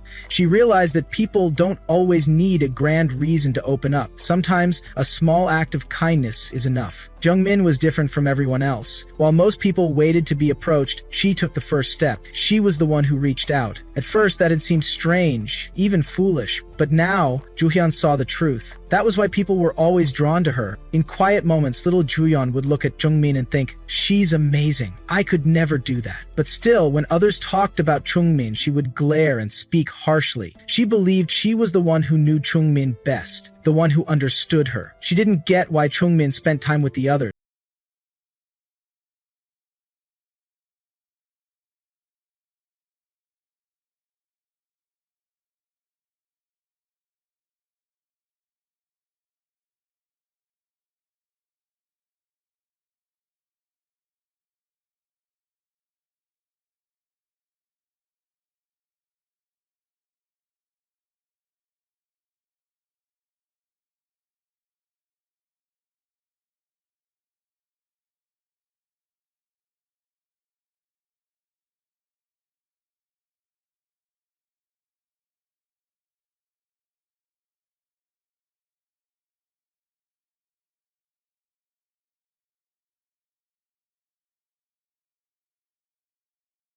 jumped. She called out Liose, saying it was her. Juhong, she had come to check on her, to see if she was okay, but then the door opened, and as she stood there staring, something inside her froze, because what she saw left her completely speechless. Later that evening, Chungmin and Juhyun walked together through the quiet park. Concerned, Juhyun gently asked her what had happened. Tearfully, Jungmin confessed the truth. She had thought her father was hitting her mother, so she had tried to stop him. But in the process, she had been hurt too. Now she could only cry, wondering what would happen to her mom. Juhyun noticed the bruises and pointed out that Jungmin had been hurt as well. Through her sobs, Jungmin looked at her, worried and desperate, and asked if Juhyun would keep this a secret. Juhyun nodded. It would be their secret, just between the two of them. The next day at school, Jungmin returned to class after a long absence. Her friends quickly surrounded her, expressing concern. They asked if she had been really sick since she had missed school for quite some time. Jungmin simply responded with a soft, yup, and admitted she was feeling a bit better now. Curious, one of the girls looked around and mentioned they hadn't seen Juhyun. Another said Juhyun had told her she was going to the bathroom. The conversation shifted to Juhyun. One of the girls hesitated before expressing something that had been bothering them. She pointed out that Juhyun always seemed different, distant. She didn't talk to the others and often just stared at them coldly. The girl admitted that Juhyun was only ever kind to Jungmin, and it made the others uneasy. It wasn't just one thing. There were several strange things about her. Before the girl could finish her thought, Juhyun appeared. Her sudden arrival caught them off guard, and they gasped, surprised by how silently she had walked up. One of them quickly asked when she had gotten there. Juhyun stood quietly, her expression slightly upset, as the uneasy silence settled between them. Not long after, Juhyun brought Jongmin to meet her other friends. She seemed excited, telling Jongmin that she had met one of them through cram school and was sure Jongmin would like her. Juhyun urged her not to hang out with those uglies anymore, and instead spend time with her. She insisted all her friends were pretty too. Yeonmin hesitated, unsure, but Juhyun pressed her again to come with her after school. Later, she introduced Jungmin to her group, proudly calling her a school friend, and sharing how she met Arang and the others through cram school. Jungmin responded awkwardly. Arang offered her something. Jungmin was shocked. It was cigarettes. Nervously, she asked Juhyun if she had tried them before. Juhyun casually said yes and brushed it off. When Jungmin asked about her mom, Juhyun replied that it didn't matter. As long as she didn't get caught, her mom didn't care about her anyway. She told Jungmin to try one, saying it might help her forget her recent worries. Jungmin refused, saying her mom had asked her to come home early. She left quickly, saying goodbye and promising to see them at school. After she left, Arang questioned if Jungmin was really Johyun's friend. She said Jungmin seemed totally different. Arang said it was obvious. Jungmin had no presence at school. Johyun admitted to herself that she knew that was true. But those girls didn't know the real Jungmin. They didn't understand how kind she was. If Jungmin didn't hang out with them, she might return to spending time with Jimin and the others. Johyun didn't want that. She was determined to make Jungmin fit in with her new friends. Later, Johyun showed Jungmin a lip tint and asked her to try it. Jungmin refused, but Johyun insisted, saying she even stole her mom's makeup for her. When Jungmin reacted in surprise, Johyun pushed again, saying she had put in effort. She even suggested dyeing Jungmin's hair and encouraged her to dress up a little. Jungmin asked why. Johyun told her that people would look down on her otherwise, and she didn't want that to happen. She quickly asked if Jungmin had time after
Still, she hadn't stopped. She hadn't known how to help. Her comforting words felt powerless, just noise in the face of something too real, too deep. Words were fleeting. They couldn't fix the emotional wounds Jungmin carried. They couldn't heal anything for real. That was why she had tried to offer her something different, something lighter. She had wanted to show Jungmin how other people laughed, played, and lived freely. She thought maybe if Jungmin could experience that even a little, she might be able to escape the burden of her home life, even temporarily. But now she saw her mistake. She hadn't helped her. She had only pushed her further away without ever realizing it. Time moved on. Middle school began. But fate didn't place them in the same school. Juhyun ended up in a different middle school than Jungmin. She felt the distance immediately. Still, she held onto a small hope that maybe, someday, they'd end up at the same high school and things could start over. During those lonely months, Juhyun began to change. She made a conscious decision to stop doing the things Jungmin had disliked. She tried hard to become a better version of herself,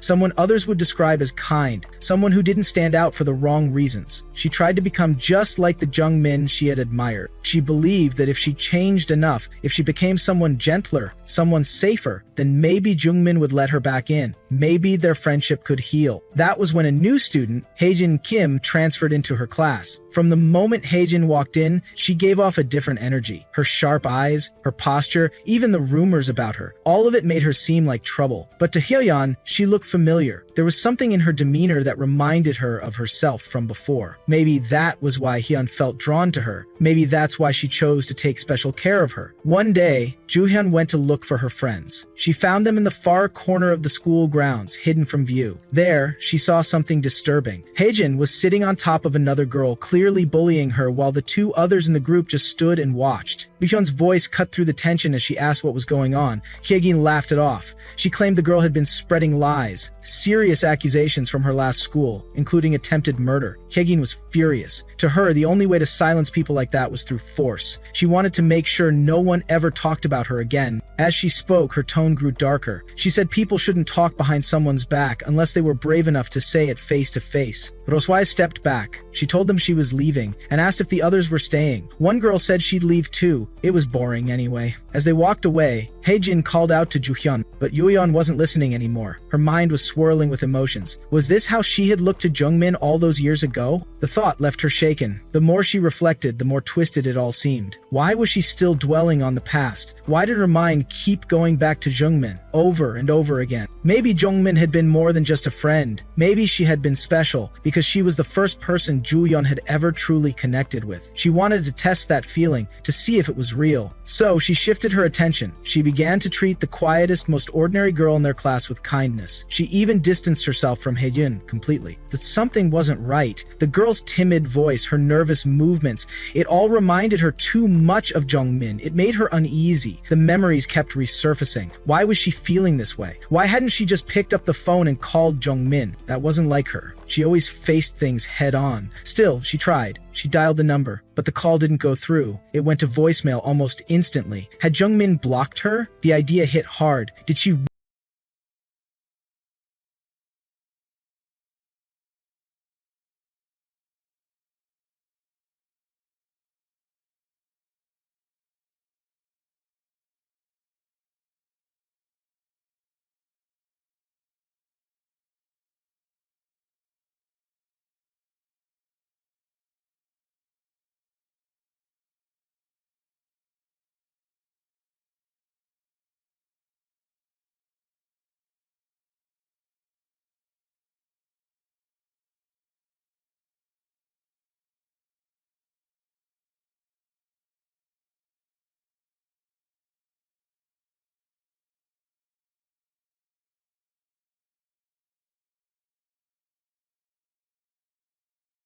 all? But deep down, she wanted Jungmin to hurt. She wanted her to feel what she had felt, abandoned, betrayed, forgotten. But she wouldn't do it herself. She wouldn't get her hands dirty. She had changed, after all, or at least that's what she told herself. Someone else would carry out her unspoken wishes. Time moved forward. The high school entrance process was approaching fast. One day she went to Jinte, a classmate. She remembered he had a friend at Yungbak Middle School. She asked if he knew anyone named Jungmin Choi. He said no. Was she a friend of hers? Juyeon simply said her phone was dead, so she couldn't contact her. She asked Jinte to check if any of his friends knew which high schools Jungmin was applying to, but she made sure to ask him not to mention her name. Leon Zait nodded and went to ask his group chat. After a short wait, he returned with news. One of his friends was actually in Jungmin's class. Apparently, Jungmin's first choice was Unbak High School. Juhyun thanked him quietly. She didn't smile, but inside something dark settled into place. What she truly wanted now was for Jungmin to be unhappy. Far away, Seon stood at a distance, observing everything quietly. He muttered softly under his breath, unable to look away from what he had just seen, unsure what it all meant, but knowing it wasn't something good. After that, the story shifted back to the future. Chuyeon slowly opened her eyes, waking from a long, unsettling sleep. She had been dreaming again. Another drawn-out, disturbing sequence that left her with a pounding headache. Her thoughts lingered on the awful dream. It felt crappy and confusing, filled with emotions she couldn't shake off. She left her room and walked over to her mother's room. Her mother was getting ready for work. Though she looked unwell, she insisted on going to work anyway. When Juhyun asked, her mother offered to inform the school on her behalf. Juhyun agreed silently. Her mother told her the housekeeper would prepare food when she arrived and reminded her to eat something. After her mother left for work, Juhyun sat in silence, her mind circling back to her dream. That blurry-faced boy who kept appearing, she couldn't figure out who he was. She didn't know yet that it was Seon. The scene transitioned to the school. In class, the teacher announced that the class vice president would be in charge for the day, as Juhyun was absent due to being sick somewhere else. Juhyun thought to herself. She wondered if her absence was because of her own guilt, but she quickly denied it. Deep down, she didn't feel ready to face that person's face again, so staying home felt like the easier choice. Her thoughts shifted to Seon. It confused her that he hadn't appeared in her dreams this time. He was always the one urging they should be together all day. He always acted according to his own will. Unable to let go of her curiosity, Juhyun picked up her phone and called him. When Seon answered, his voice startled her.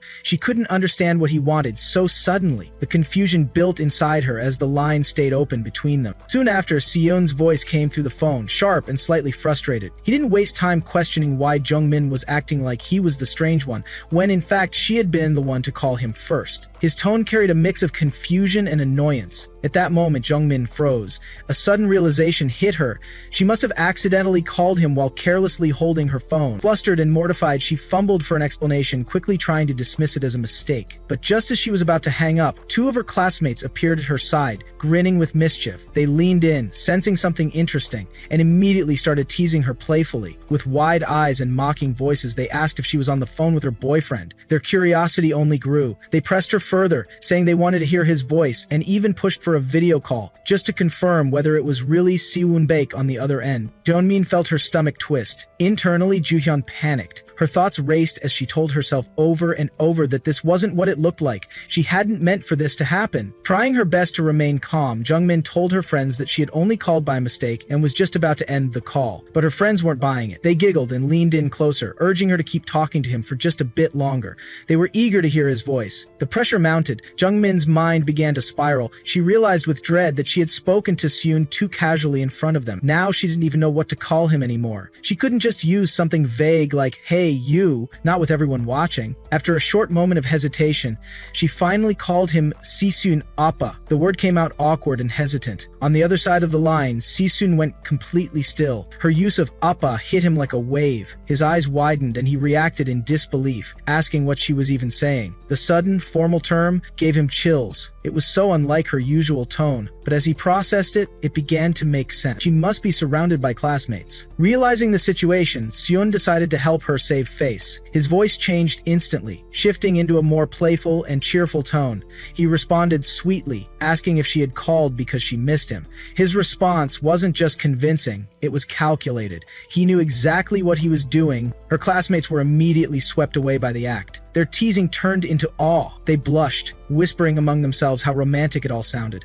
Some declared they would only go for older boys from now on. From their perspective, this had confirmed it. Jungmin and Seon really were dating. Trying to keep up appearances, Jungmin let out an awkward laugh. She quickly said that Seon had just woken up, hoping to bring the call to a close. Seon, still playing along, replied that he hadn't, but Jungmin pushed forward anyway, insisting she'd call him later. Seon tried to protest gently, but before he could say more, she hung up. Her friends looked at her in disbelief, surprised she had ended the call so quickly. Jungmin made an excuse, saying he was probably still half asleep and not in the mood to talk. Just then, Heijin appeared and casually asked if Jungmin was done with her phone call. She invited her to join her on a trip to the snack shop. Hyunmin hesitated. Every fiber in her wanted to say no. Deep down, she didn't want to be around Hyejin at all. But in that moment, she didn't feel like she had any other choice. So she nodded and quietly followed her. As they walked through the hallways, Heijin turned and asked where Sora was. Jungmin shrugged and said she didn't know. At that exact moment, a nearby girl turned her head slightly in their direction. Her expression was tense, almost as if she had overheard something important. The day passed, and the school bell finally rang. After school, Jungmin met Seun at a quiet cafe nearby. It was just the two of them now, away from the stares and the teasing. The atmosphere was calm, but the tension between them hadn't fully lifted. As they sat across from each other, their conversation took a more serious turn. Seun asked gently,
But now, maybe it was time to finally set one. The final bell rang and students poured out of the school. Jungmin stepped outside, greeted by the familiar afternoon light. And like always, Siyun was there, leaning casually against a wall, waiting, just like he always did. She looked at him, observing the same distant expression he always wore. His resting face was cold, unreadable. If she hadn't known him, she thought, she probably would have been too scared to talk to him at all. He greeted her in his usual, nonchalant way. She replied, surprised to see him out so early. He gave a tired reply, pointing out that she already knew he had nothing else to do. She asked what he even did with his mornings, her voice carrying a quiet curiosity. As they began walking together, she realized just how often she had been running into him lately. Siyun mentioned he had found a nearby cafe. They served incredible shaved ice and he wanted to take her there. She smiled a little at the idea. But then, in the distance, she caught sight of Jae-hook, and her thoughts shifted. Ju-yeon hadn't been at school again today, and Jae-hook, he still looked lost, still hurting. Even after everything, she stared at him for a moment and silently called him a fool. He had heard everything, he knew, and still his feelings hadn't gone away. Without much warning, Jungmin told Soo-yoon to wait. She said she wanted to talk to Jae-hook. At that, Sigun froze. His eyes darkened, his voice tense. He asked if she was still doing this, still chasing closure that might never come. Jungmin turned to him. Her voice was steady. She said she understood what he was thinking, but this wasn't what he believed it to be. She was tired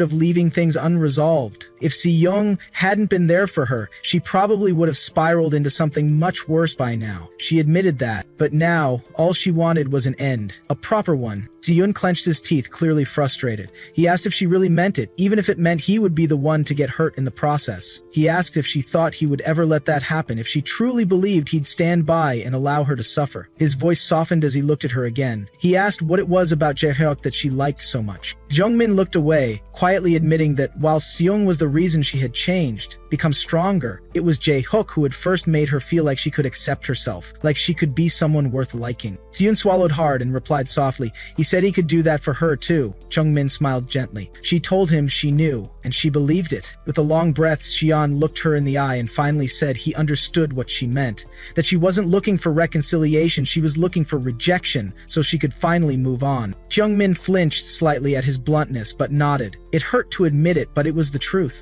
She asked him if it was okay to make him wait, just for a little while. It would be over soon. Siyun took a step back, his expression unreadable. He told her to do whatever she wanted, and so Jungmin turned and began walking toward Jae-hyuk. Her heart was heavy, but steady. When she reached him, Jae-hyuk looked up, surprised. He asked why she had come to see him, and the moment hung in the air, silent, uncertain, and filled with everything that had gone unsaid. In the dim quiet of the school hallway, Jungmin found herself standing face to face with Jae-hyuk.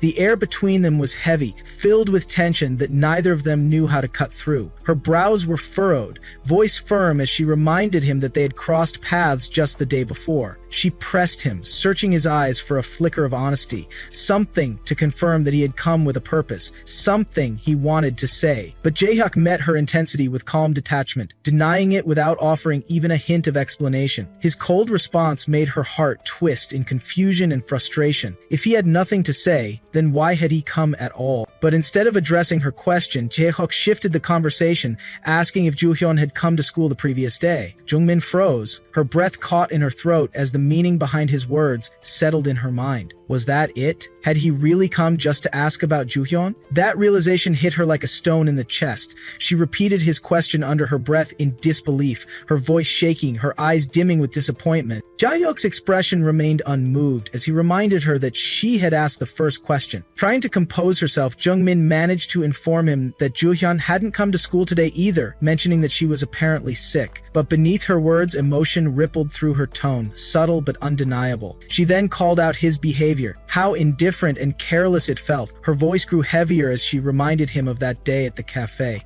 how he had left her words hanging, how she hadn't gotten the chance to say everything she needed to say. He had walked away too quickly, leaving her thoughts locked inside. And now, standing before him again, she tried to open up the parts of herself she had kept hidden. She told him that after what he had said to her that day, she had been too shaken to speak clearly. She had wanted to tell him everything, about how deeply Joo-yeon's actions had hurt her, about the invisible wounds that still ached inside her chest.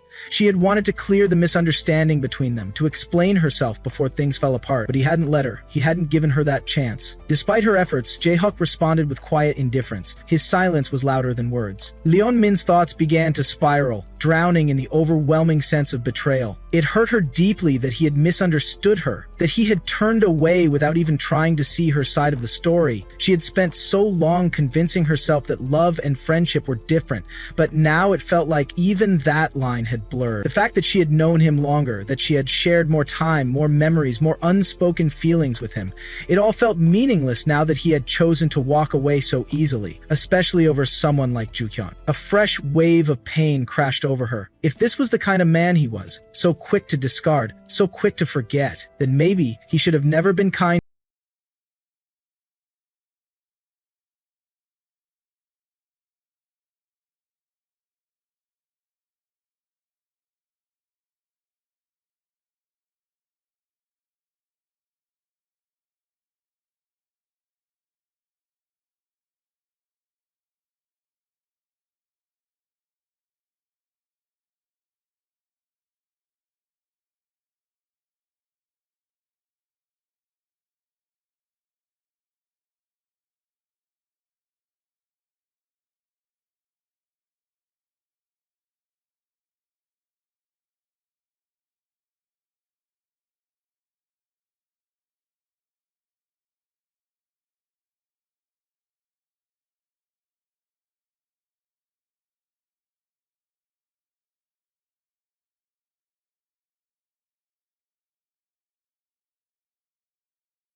strange sense of relief.